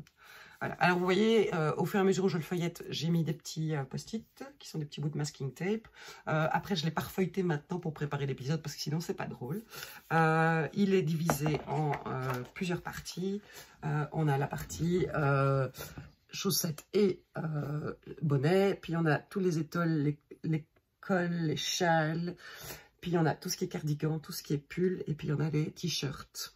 Voilà, c'est très à la mode en ce moment les t-shirts, donc je vais peut-être feuilleter avec vous. Je dois avouer que moi je suis pas très fan de l'idée d'un t-shirt, mais après je l'ai jamais fait. Hein, donc j'ai vu que Lucienne Tricotte avait sorti un tank top, donc un petit t-shirt à fine bretelle en tricot, et je le trouve très très joli. Donc je me suis dit pourquoi pas peut-être l'essayer, mais en même temps je sais pas très bien. Déjà j'aime pas tellement porter des.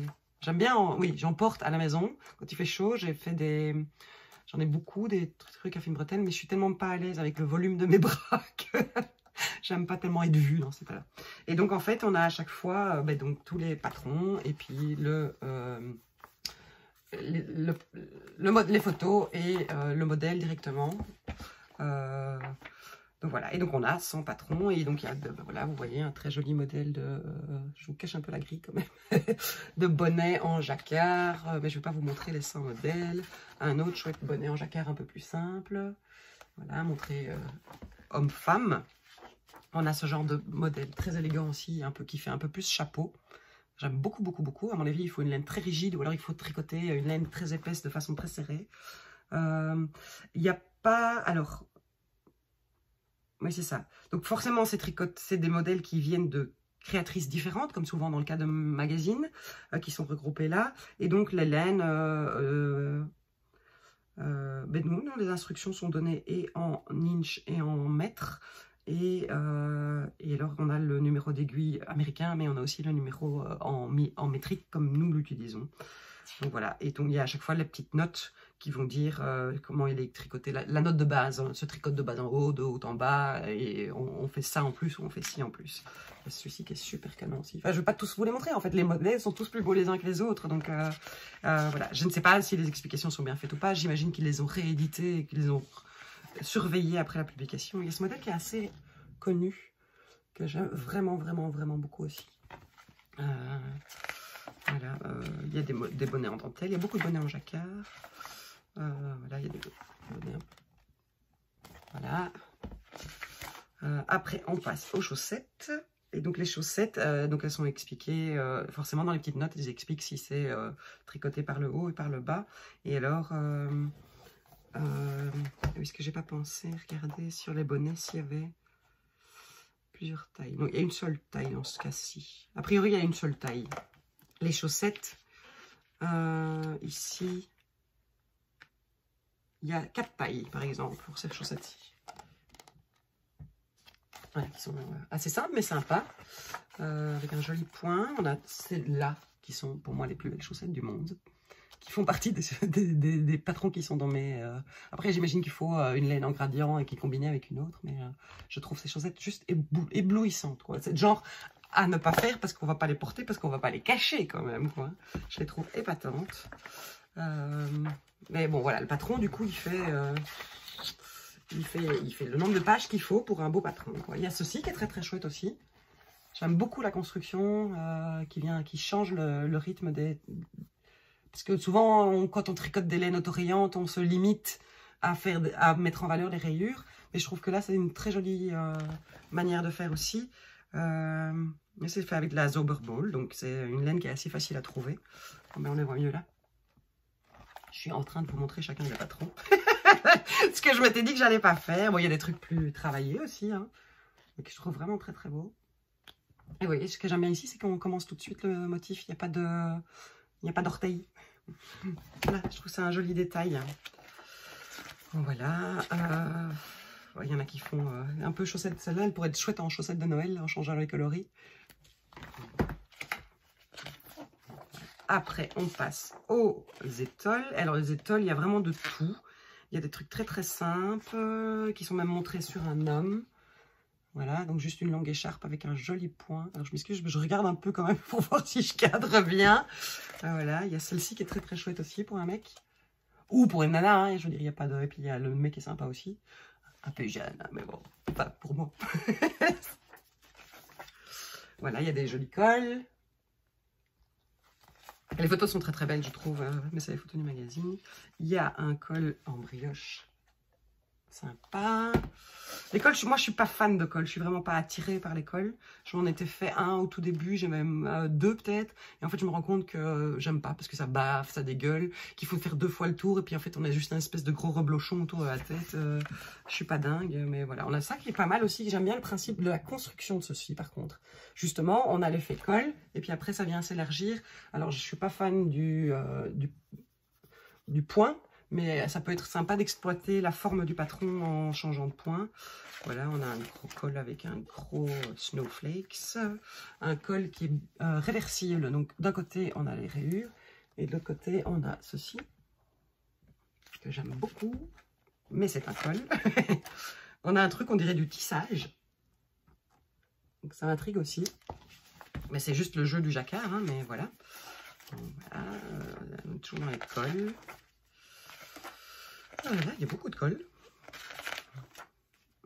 Et alors, il y a ça qui est très chouette aussi, c'est le principe d'un petit châle, mais qui vient se resserrer derrière le... Voilà. J'aime bien aussi la construction de celui-là. Je ne suis pas fan du point, mais je le trouve sympa. Et après, on passe dans les étoiles. Et alors, il y a celle-là qui est dans mes favoris depuis très longtemps aussi, que je trouve absolument splendide. Alors, j'ai pas pensé regarder, je vais vite alors regarder sur Ravelry. Si je tape dans les patrons, veuillez m'excuser de cet intermède. Si vous voulez, je chante, mais il vaut mieux pas pour faire intermède musical. Voilà, donc je vais sur le Dahlia, je clique sur le Interweave sans knits. Comme ça, je vois tous les patrons sur Ravelry. Je vous mettrai le lien sur mon blog, là où je mets toutes les notes des épisodes de podcast. Mais si je prends un patron au hasard... ben voilà la jolie écharpe avec le... Ah mais non, il n'est pas vendu à part. Ah oui, ok. Il n'y en a peut-être aucun qui est vendu à part, ou bien certains le sont. Ah oui, certains sont disponibles. Voilà, là il y a un pull, il est à 7,99 $. Donc voilà, j'avance un peu. Il y a ça qui est assez simple, assez sobre, qui est un peu embêtant, ennuyeux à faire, mais que je trouve qu'il y a un très très très beau modèle, très chouette drapé. On a des châles en dentelle. En fait, c'est très très varié. Il y en a vraiment pour tous les goûts, pour tous les niveaux. Voilà, un simple demi-lune en point mousse, mais avec une jolie bordure qui vient juste... voilà, ça peut être un modèle, moi je trouve, pour quelqu'un qui débuterait la dentelle. Il y a celui-ci qui est juste un jeu de texture que je trouve vraiment très très chouette. Je suis en train de tout vous montrer, hein, ce que j'avais dit que je ne ferais. Alors il y a celui-là, ça c'est une étole malheureusement. Mais alors moi c'est le genre de truc qui me rend dingue. C'est juste tricoté avec un brin de mohair. J'adore, j'adore. Voilà, on a un châle qui a l'air plus grand, plus volumineux. Voilà, qui aussi combine plusieurs points de dentelle. Construction triangulaire. Bon, allez, j'avance un peu sur les châles. Encore des wraps. Voilà, un wrap qui pourrait être pas mal aussi pour une débutante en dentelle. Parce que le point n'est pas très très compliqué. Une fois qu'on a bien positionné virtuellement ces anneaux marqueurs entre chaque répétition du motif, c'est assez chouette. Et à mon avis, comme le motif est des deux côtés, ça doit être le principe de construction de on fait les deux bandes et puis on vient faire un grafting au milieu. On a un truc ça pour genre, ben là, en plus là, sur la photo avec la robe blanche, mais genre pour une mariée. Hein, je trouve. Je vous donne pas tous les noms. Franchement, honnêtement, je mettrai le lien ou sur Ravelry, je mettrai le lien où on voit tous les patrons. S'il y en a que je vous montre, qui pourraient vous. Voilà. Alors, on arrive dans les gilets et c'est là que commencent les post-it. Hein. Jusqu'à présent, il n'y en a que un. C'est pour les fameuses chaussettes dont je suis complètement dingue. Mais donc, on a vraiment, pareil, on a de tout.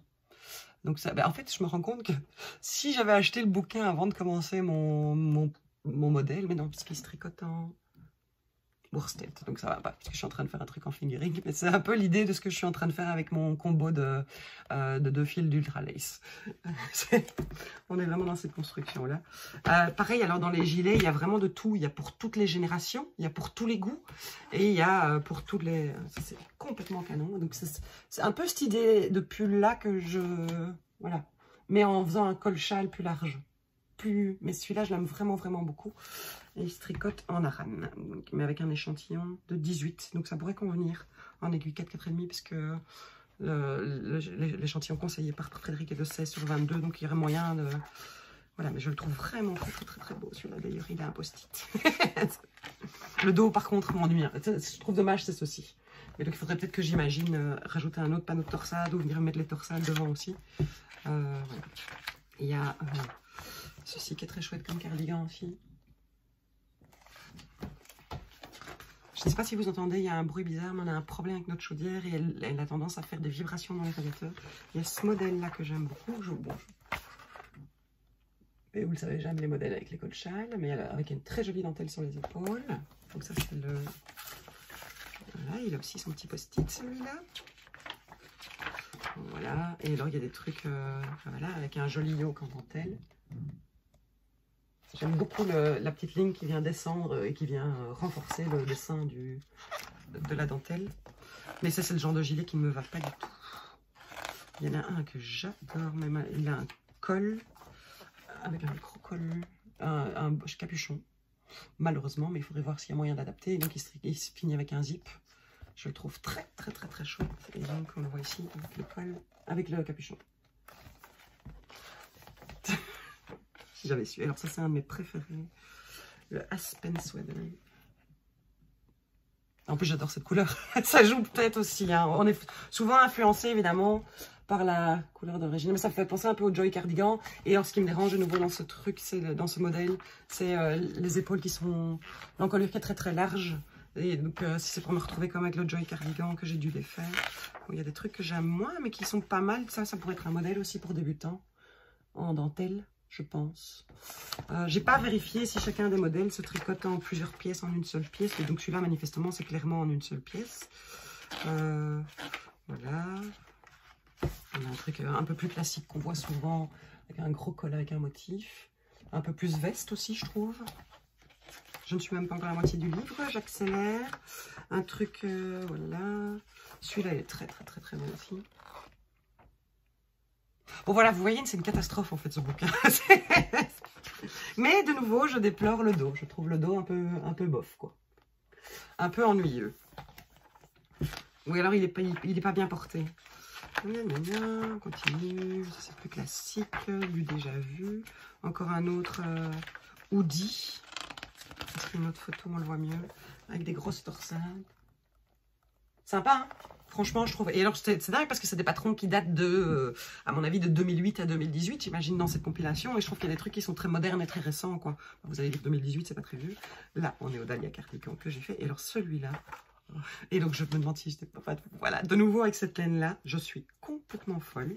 Vue de devant. Voilà. Mais surtout, vue de dos. Mais vous voyez, c'est de nouveau un truc avec des chauves-souris, tout ça, machin. Mais bon, je me dis que voilà, comment je pourrais récupérer le truc. Mais il a l'air, en fait, il a l'air un peu. On voit la construction ici. Et donc, en fait, on vient d'abord tricoter la partie très très amusante. Et puis, on vient relever des mailles et on fait cette partie-là, puis cette partie-là. Et là, on est parti sur une merde de jersey avec des diminutions dans tous les sens. Et donc, ça me freine un peu. Voilà, encore un très chouette hoodie. Enfin, voilà, pull à capuchon. Et on a des plus gilets plus estivaux. Hein, je vous montre les deux photos. Je le trouve pas mal non plus, à part qu'il est violet. Il y a ça que j'adore, un peu bohème pour l'été. À faire en lin, par exemple, en lin naturel. J'ai du lin naturel en plus, parce que j'avais fait un gilet en lin naturel. Et c'était devenu une catastrophe. Et donc, je ne l'ai jamais détricoté. Mais ça, c'est vraiment, j'aime beaucoup, beaucoup. Voilà. Il y a des trucs que je trouve vraiment très très moches aussi. Mais il n'y en a pas beaucoup que je trouve très très moches. Ça, je trouve vraiment pas joli. Ceci dit, sur une jolie robe, ça peut être sympa. On passe dans les pulls. Voilà. Rien que le premier edge est sympa. Bon, c'est de nouveau pas un modèle qui m'irait du tout. Mais j'aime beaucoup, beaucoup, beaucoup. Voilà. Un truc assez classique. En fait, j'en ai fait un comme ça pour ma mère. Et je suis en train de me demander si c'est pas celui-là finalement. Avec une torsade qu'on vient tricoter comme ça, puis on relève des mailles. Donc on tricote une longue bande qu'on vient fermer, donc on a un rond, et puis on vient relever les mailles, on termine l'encolure, puis on vient relever les mailles du bas, et on vient faire le reste du corps, de façon plus classique. Il y a celui-ci qui est très chouette aussi, avec les manches en dentelle. Classique sans lettres, je le trouve très, très féminin, très élégant. Une jolie coupe. Alors on passe dans les modèles plus torsades. Bon, vous connaissez, hein, j'aime les torsades. Donc dès que j'en vois, j'aime. Il y a un truc, un basique de chez Basique. Le petit pull en côte de 2. Ou 2-1 ou 3-1. Enfin voilà, j'ai pas analysé de près. Qui, moi, me va pas du tout. Mais je vois plein de gens pourraient le porter. Je trouve qu'il est vraiment pas mal. Il y a celui-ci qui est très sympa aussi. Grand col roulé bien large, et alors avec ce motif qui vient en diagonale. Il est très très chouette, mais de nouveau il n'y a rien dans le dos. C'est marrant comme il y a souvent rien dans le dos. Alors, il y a des modèles avec du jacquard, un peu. J'ai remis le volume de mon truc pour continuer le montage au fur et à mesure. J'adore, mais ça ne me va pas. Et alors le truc plus ça j'aime beaucoup beaucoup aussi. Un grand t-shirt. D'ailleurs, il a son petit post-it. Alors, il y a des, voilà, dans le style, hein, je montre de tout dans le style top moche, de mon point de vue. Voilà, tout ça n'est que subjectif. En vrai, peut-être en unicolore, il me dérangerait moins. Je sais pas. En fait, je n'aime pas ça. Je trouve que ça fait, ça abaisse complètement la poitrine. Ça écrabouille la poitrine. Elle a l'air d'avoir les seins au milieu du nombril.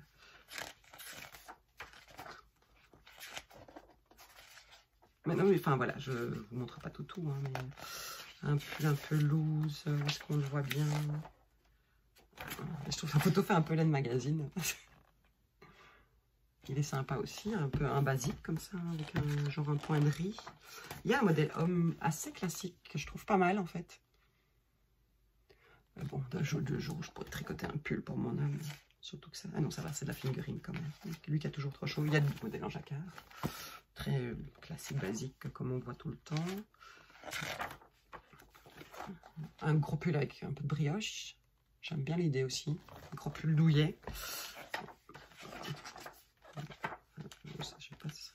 Celui-ci, j'aime beaucoup aussi. Il est très sobre, mais sans lettres. Alors, il y a un jeu de côte, mais je sais pas, en fait, je me rends pas du tout compte avec ce que vous voyez. Il y a une bande de dentelle ici. Enfin, il y a tout un... Je l'aime vraiment très, très beaucoup, celui-ci. Il a aussi, d'ailleurs, un petit post-it. Après, il faudrait plus, pour moi, une encolure V. Alors là, on est dans un modèle un peu plus printanier, un peu plus classique, mais qui est sympa aussi, je trouve. on est presque au bout. Hein, si vous en avez marre. Je vais passer, voilà, encore... ça, c'est très chouette, je trouve.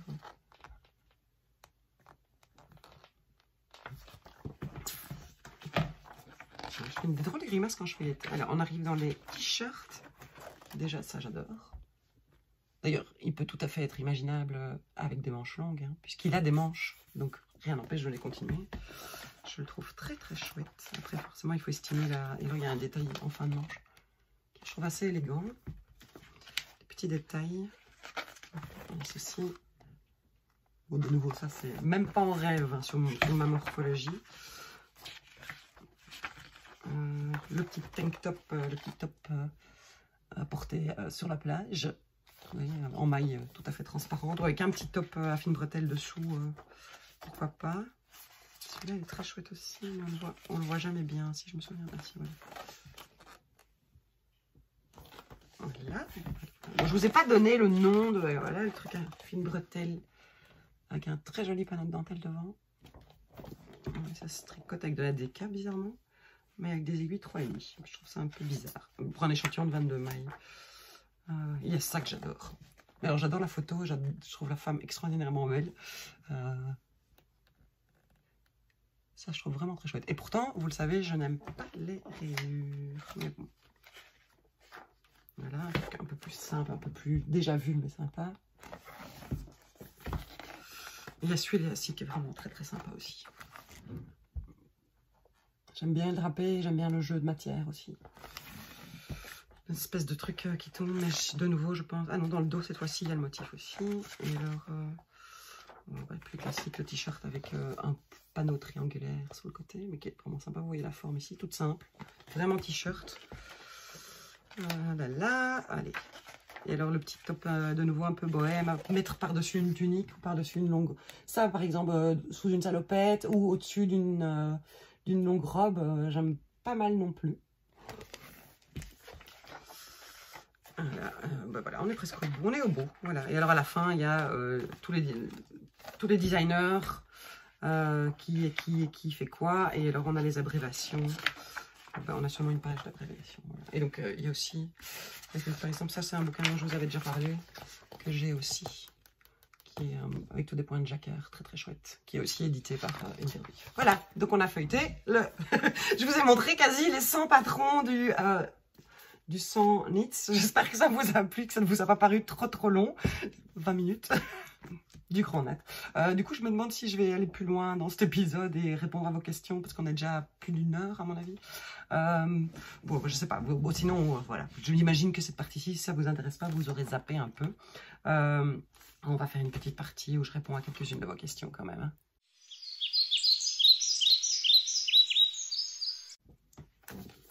Donc, dans les questions qu'on m'a posées, il n'y en a pas beaucoup, hein, mais il y a des questions qui reviennent souvent. Alors, il y a une question qui concerne Instagram, et c'est amusant parce qu'on me le demande vraiment souvent. C'est pourquoi je n'ai pas le principe du swipe up dans les stories. Pourquoi je n'installe pas ça? En fait, parce que je ne peux pas. Je me demande si j'en ai pas déjà parlé. Donc en fait, si vous l'avez peut-être déjà constaté, dans certaines stories, chez certaines personnes, vous pouvez mettre, il y a une petite flèche qui vous amène vers le haut et qui vous emmène vers une page internet. Donc si un produit qui vous y est présenté vous plaît, ou si le site internet référencé vous intéresse, vous avez un lien direct grâce à ce principe. En fait, j'y ai pas accès parce qu'il faut avoir un minimum de 10 000 abonnés. Et donc, je n'y suis pas encore. Et donc, ou je n'y suis pas. Alors, je l'ai programmé. Hein. Donc voilà, mais donc c'est pas que je ne veux pas, hein, c'est que effectivement moi j'aime beaucoup, je trouve ça pratique, mais je n'y ai pas accès puisque j'ai pas le nombre d'abonnés requis. En fait, sur Instagram, plus on a d'abonnés, plus on a de possibilités d'utilisation et plus on a d'options. Donc voilà, question simple, mais c'est une question qui revient régulièrement. Alors, une question qu'on me pose très souvent et qu'on m'a reposée de nouveau suite au dernier épisode, c'est pourquoi est-ce que la laine feutre quand elle a un choc thermique, et pourquoi est-ce qu'elle ne feutre pas quand on la teint? C'est très simple en fait, c'est ce que je viens de dire, c'est la laine va feutrer au moment du choc thermique. Donc si vous avez votre pull à température ambiante et que vous le trempez dans de l'eau glacée ou dans de l'eau très chaude, la laine va feutrer parce qu'elle a un choc et qu'elle n'a pas le temps de s'habituer. Quand on fait de la teinture, on fait une cuisson progressive. Donc la laine est mise à température ambiante dans le bain. Donc la laine va supporter en fonction des races de moutons, des types de laine. Voilà, la laine superwash, elle va supporter presque l'ébouillement, ce que va ne pas supporter une laine non superwash ou puristique. Enfin voilà, entre chaque race de mouton, de toute manière, il y a une différence. Mais quand on fait de la teinture, on va commencer à température ambiante ou un peu plus, 30-35 degrés. Et puis après, on va chauffer très progressivement. Et donc, en fait, la laine peut bouillir si elle est dans l'eau depuis le début et qu'elle a chauffé au fur et à mesure en même temps que l'eau et que les écailles ont le temps de s'ouvrir. Et alors, après, surtout, il ne faut pas, quand elle est à bouillon, la remettre à température ambiante parce que là aussi, elle va feutrer. Il faut la laisser refroidir jusqu'à revenir à température ambiante avant de la sortir de l'eau. Voilà pourquoi on peut bouillir de la laine, mais progressivement. Voilà. Et alors, ce qu'il y a aussi, c'est ce qui fait feutrer la laine, ça va être le choc, les chocs quand les écailles sont ouvertes. Donc, disons 65-70 degrés, les écailles de la laine, donc c'est comme les cheveux, hein, les écailles vont s'ouvrir. Et donc, si à ce moment-là, on vient taper dessus, on vient frotter fort, les écailles ne vont pas pouvoir se remettre bien et se relisser, elles vont feutrer. Et donc, c'est ça qui va faire feutrer la laine. Et par exemple, on dit souvent que la laine n'aime pas la machine à laver. En fait, le problème de la machine à laver, moi j'ai constaté avec la mienne, ma machine à laver, si je lave à 40 degrés, elle va laver à 40 degrés. Mais elle ne va pas rincer à 40 degrés. Donc, ça veut dire que le linge qui est dans la machine à laver est à 40 degrés, puisqu'il a été lavé à cette température-là. Et puis, vient l'eau de rinçage qui est à la température extérieure. J'habite en Belgique, la température extérieure, elle peut être de 4-5 degrés. Parce que ma buanderie, elle est juste à côté dehors. Et donc, les canalisations arrivent, boum, dans la buanderie. Et c'est l'eau à température extérieure qui arrive. Et donc, à ce moment-là, il peut y avoir un problème et un choc thermique entre les 40 degrés de ce qui est dans la machine et l'eau de rinçage. Ensuite, ce qui en plus, c'est les chocs que vont provoquer un essorage.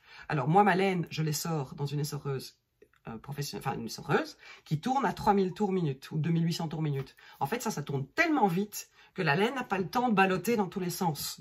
Elle est collée, plaquée aux parois. Si je venais essorer ma laine mouillée, écaille ouverte, dans une machine à laver à 600 tours minute ou à 800 tours minute, en fait, dans une machine à laver, il faut vraiment qu'elle tourne à 1000-1500 tours pour qu'elle soit collée. Mais si on a juste un ou deux vêtements en laine et qu'on fait essorer à 600-800 tours minute, en fait, le vêtement, il va retomber. Et il va avoir des chocs parce qu'il n'est pas assez la force... l'inertie de enfin voilà, la force centrifuge n'est pas assez élevée et pour plaquer le vêtement contre la paroi de la machine à laver et donc il va retomber et donc c'est à ce moment-là, au lieu de faire comme ça sur le bord, il va faire pac pac pac pac pac pac pac et il risque de feutrer. Voilà, je réponds donc. Petite question, c'est vraiment une question qu'on me pose très très souvent par rapport au feutrage. Donc en fait, il vaut mieux que l'essoreuse tourne plus vite que moins vite. Après, le mohair déteste l'essoreuse, mais vraiment très très fort. Donc évitez de mettre des vêtements avec du mohair en essoreuse parce que ça va complètement l'aplatir et ça va le feutrer. Parce que c'est ce côté très poilu. L'alpaga aussi, c'est une catastrophe. Il n'aime pas. Quand je vous parle d'essorage, c'est de la laine de mouton, quoi.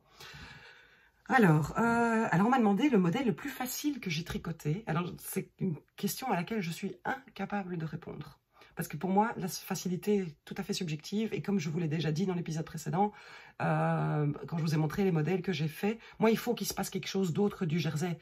Je vais vous dire, le modèle le plus facile que j'ai tricoté, c'est probablement genre le pull secret de Atelier Émilie. Alors qu'avant de l'avoir fait, je disais que c'était le Silver Tweed de Nadia Crétin-Lechaine. Dans les deux cas, le Silver Tweed de Nadia Crétin-Lechaine, c'est un pull en fingering avec un col V, mais avec un raglan qui se tricote de haut en bas, et avec un petit jeu de dentelle sur les manches. Le secret d'Atelier Émilie, c'est un pull col V avec une épaule un tout petit peu arrondie, puis le raglan qui commence, juste comme ça, tricoté avec un brin de mohair et un brin de fingering ou de la DK. Pour moi, ça c'est vraiment très facile. Je préfère le Silver Tweed dans le sens où il se passe quelque chose quand on le fait. Après, ça reste beaucoup de jersey. Mais donc, pour moi, il n'y a pas le modèle le plus facile que j'ai tricoté. J'ai pas de... Voilà, c'est tellement subjectif. Moi, le secret, je le trouvais très chouette parce que c'est tricoté en 4,5, ça va très très vite, le col est très très beau, la forme est très féminine. J'étais très touchée qu'Émilie me demande de le tester à l'époque. C'était un de ses premiers patrons, enfin voilà, c'était très très chouette. C'est un pull que je porte beaucoup, mais c'est probablement un des pulls qui m'a le plus ennuyé au moment du tricot. Heureusement, c'était du 4,5, ça va vite. Donc voilà, c'est pour moi facile, enfin voilà, je sais pas comment expliquer. Donc oui, ça c'est probablement les deux modèles de pulls les plus faciles que j'ai tricotés. Modèle de châle, plus facile. Le Good Vibes, moi je le conseille régulièrement sur les salons, je le conseille régulièrement, le Good Vibes Alors je parle forcément de mon expérience, de ce que moi j'ai tricoté. Le Good Vibes de Nadia Crétin-Leschène est pour moi tout à fait accessible aux débutants avec un effet bœuf. Parce qu'il faut savoir faire du point mousse, des mailles ensemble penchées à gauche, des mailles ensemble penchées à droite, donc prise par le bas. Donc soit les deux mailles ensemble, soit le principe du glisser, tricoter, que moi je ne fais jamais, je fais toujours les deux mailles ensemble par le bras arrière. Je trouve que le résultat est à peu près le même. Parce qu'elles font, en fait ça fait pencher l'augmentation dans un sens ou dans l'autre. Il faut savoir faire ça et déjeter. Et donc le Good Vibes de Nadia Crétin-Leschène pour moi est un modèle parfait pour débuter un châle.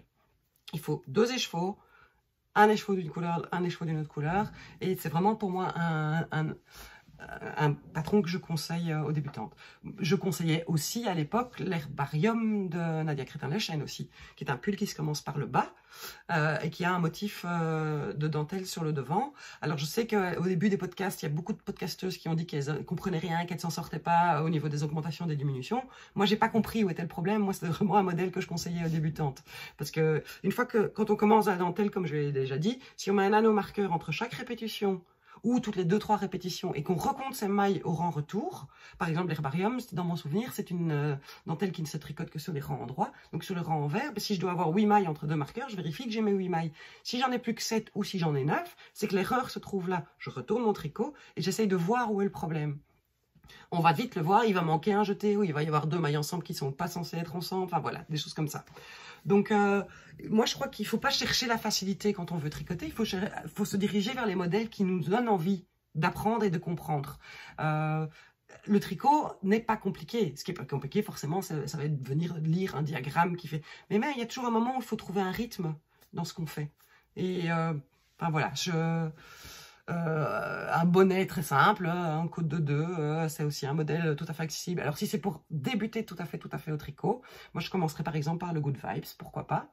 Il y avait beaucoup de gens qui faisaient le trendy châle pour débuter au tricot. Moi ça oh là là, quelle horreur quoi, c'est des centaines de kilomètres de rang en point mousse, donc juste on tricote et alors on fait des augmentations pour former le triangle. Moi je crois que si j'avais commencé par le trendy châle, j'aurais jamais tricoté de ma vie, parce que ça m'aurait ennuyé, mais vraiment, surtout que le point mousse ça grandit pas vite, donc voilà, donc ouais, c'est une question vraiment difficile.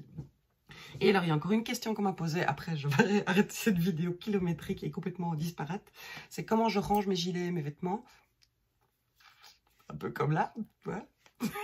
Je suis pas ordonnée, je ne suis vraiment pas ordonnée. Alors, j'ai dans mon étage, dans mon armoire, voilà, à porte coulissante, plusieurs étagères, des cases, plein de pulls. L'intention de base étant toujours de les replier bien proprement et de les superposer. Et puis, c'est toujours le pull d'en dessous dont j'ai envie. Donc, je prends la pile s'effondre et je repousse. Voilà, je suis pas très soigneuse. Et puis de temps en temps, je viens déplacer mes petits sachets de lavande ou de plantes anti-mites. Et alors, je viens les déplacer et je viens les caser dedans.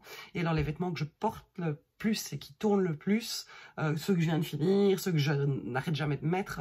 J'ai dans ma chambre aussi une espèce de grande margelle que mon grand-père ou mon grand-père avait fabriquée. Donc, c'est une bande de bois avec des crochets, porte-manteau, et par-dessus il y a 2 planches, et en fait ces 2 planches sont couvertes de tous mes tricots, châles et pulls et gilets que je porte le plus, et les plus grands et les plus longs sont souvent pendus au crochet, jamais directement dans le crochet, mais genre il y a une veste et par-dessus il va y avoir et donc en fait oui, bref, comme j'ai déjà dit, en fait c'est pour ça que je vous parle très peu de couture ces derniers épisodes, c'est que je me suis vraiment rendu compte que j'avais beaucoup, alors donc tout le temps où j'étais malade, je me suis changée tous les jours, puisque je transpirais, parce que j'étais pas bien, mais que j'avais envie d'être bien habillée, j'avais envie d'être habillée comme un chiffon, je me sentais déjà tellement moche et tellement verte que je m'habillais avec les vêtements que j'aime, donc les chemisiers, les jupes, les beaux pantalons, des choses comme ça, et donc j'ai pas fait de lessive, j'ai pas fait de repassage pendant 7 semaines, et j'ai tenu en changeant de vêtements tous les jours.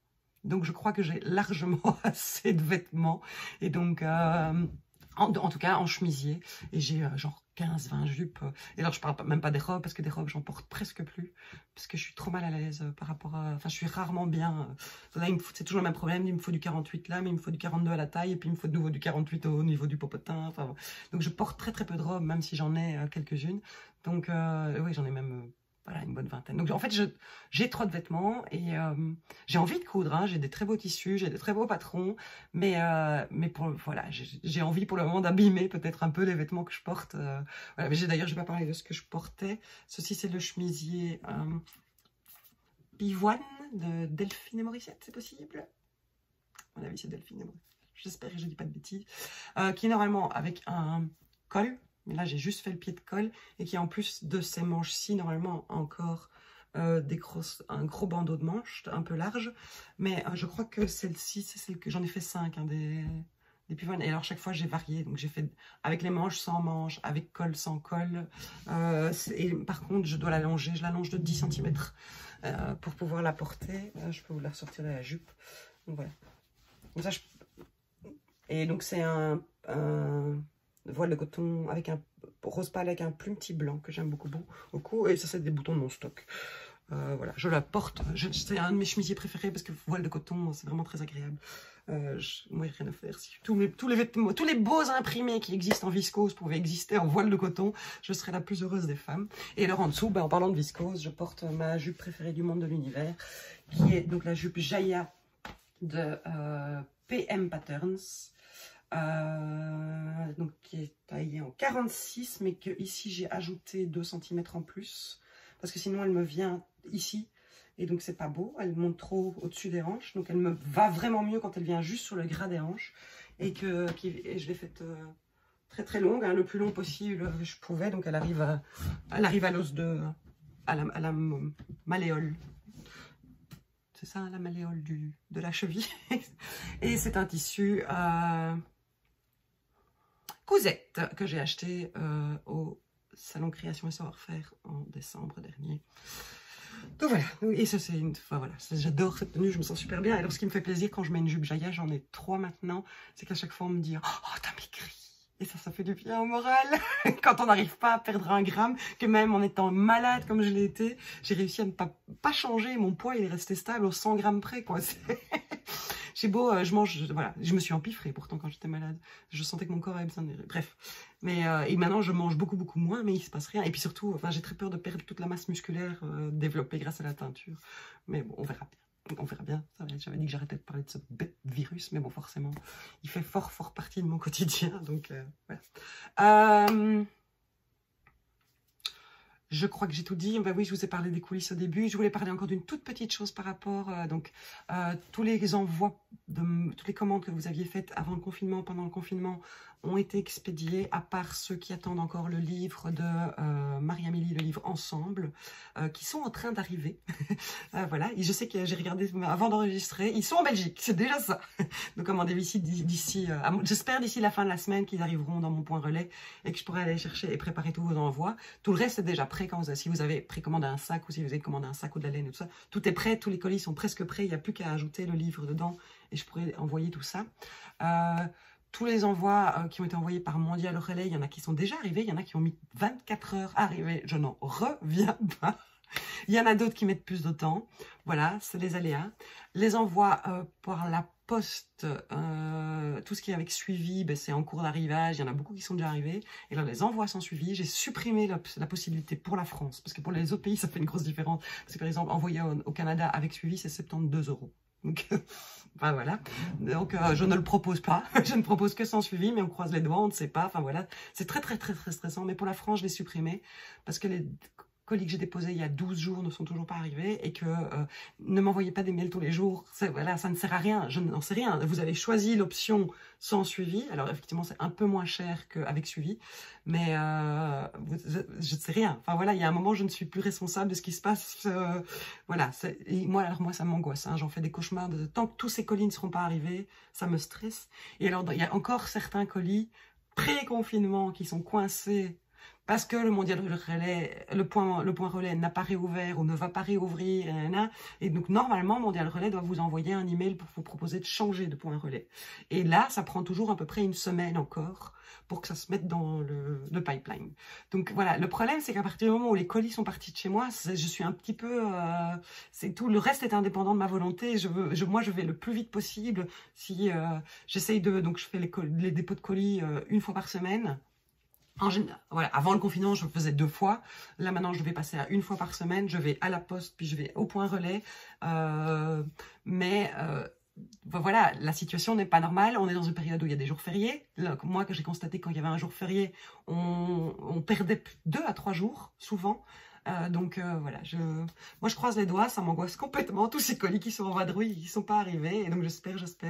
Voilà, mais voilà, je suis fortement désolée si... Après, on s'inquiétera dans 15 jours, 3 semaines si un colis n'arrive pas, parce que là, ça devient vraiment pas normal. Mais je pense que pour le moment, la situation n'est pas normale au niveau, en tout cas, la poste française. Parce qu'en Suisse, les colis ont mis, il y en a un qui a mis 3 jours, il y en a un qui a mis 3 semaines, je ne sais pas. Il y a des colis qui sont arrivés en Finlande ou en Croatie avant ceux qui sont arrivés en France, alors qu'ils sont partis le même jour. Donc, et pourtant, ils étaient sans suivi aussi. Donc, voilà. Bref, ma boutique en ligne, vous avez toujours le système des sacs à projet qui est possible. Je ne parle pas souvent dans le podcast de mon boulot et de qui est disponible, mais il n'y a pas de festival. Il n'y a pas eu de festival. Le salon Knit qui était reporté en juin, maintenant est annulé officiellement aussi. C'est énorme. J'avais travaillé pour 6 festivals. J'avais 6 festivals prévus. J'en ai fait un en Suisse. Les 5 autres n'ont pas eu lieu. Donc j'ai beaucoup de laine qui est déjà teinte. Il y a déjà beaucoup de laine qui est sur le site. Mais alors je réservais toujours mes caisses étaient prêtes à partir en festival. Et donc tout ça, je vais mettre en ligne.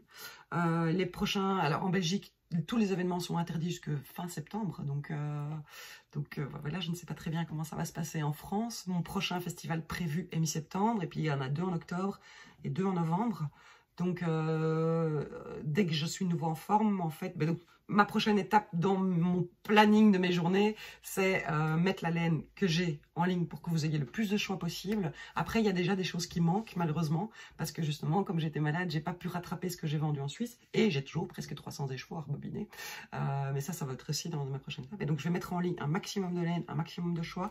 Donc, allez voir régulièrement si vous avez une idée en tête. Si vous ne trouvez pas le truc dont vous rêvez, n'hésitez pas non plus à me contacter via le formulaire de contact du site, parce qu'il y a 9 chances sur 10 que j'ai, mais que j'ai pas encore eu le temps de le mettre en ligne.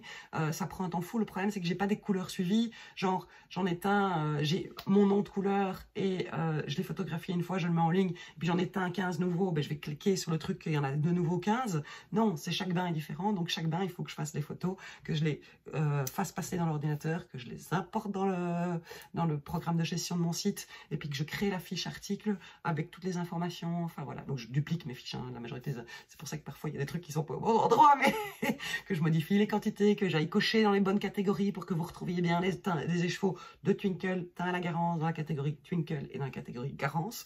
Donc ça prend énormément de temps, donc voilà. Et alors il y a les sacs à projet, j'en ai encore des sacs à projet qui sont déjà finis, prêts à l'envoi. Et alors je garde ce système que j'aime beaucoup, surtout pour le moment on a le temps. À mon avis en période de festival je ne le proposerai pas. Si genre voilà, si j'ai vraiment des festivals qui vont durer du 15 septembre à fin novembre, j'en ai 5 prévus. À mon avis, à cette période-là, je ne proposerai pas de précommande de sacs pour la simple raison que je ne serai pas capable d'assumer les délais, à moins que vous me disiez, oh, c'est pas grave, c'est pour Noël, si tu me l'envoies début décembre, c'est bon, ben bon, voilà. Ça peut vous paraître bizarre hein, que je parle déjà de cette période-là, mais c'est très difficile entre le fait que les copines teinturières me manquent, vous voir me manque, enfin, c'est très difficile à vivre de me dire, en fait, de nouveau, comme je disais, en Belgique, on n'est pas déconfiné. Normalement, mercredi prochain a lieu la prochaine grosse annonce, avec potentiellement une réouverture de plus de choses, peut-être même des restos, mais j'ai des doutes, le 8 juin. Ça va vraiment dépendre de s'il y a un rebond d'épidémie ou pas suite à la phase de déconfinement du 11 mai. Mais voilà, nous, on ne peut pas voir nos potes, on ne peut pas voir nos familles, on peut voir 4 personnes et c'est tout, quoi. Alors, effectivement, nous, on voit nos voisins. C'est un peu... On a un tout petit chemin, on est 5 maisons, on est tous très amis et donc on se voit... alors, on rentre pas dans les maisons les uns des autres, mais on se voit dans le chemin, on papote ensemble. On n'est pas complètement sans voir qui que ce soit, mais c'est très bizarre. Jean-Luc et moi, on est des gens très sociables et très sociaux. Et en général, dans notre maison, la porte est ouverte et il y a quasi tous les jours quelqu'un qui rentre, qui sort, qui passe, ou nous, on va quelque part.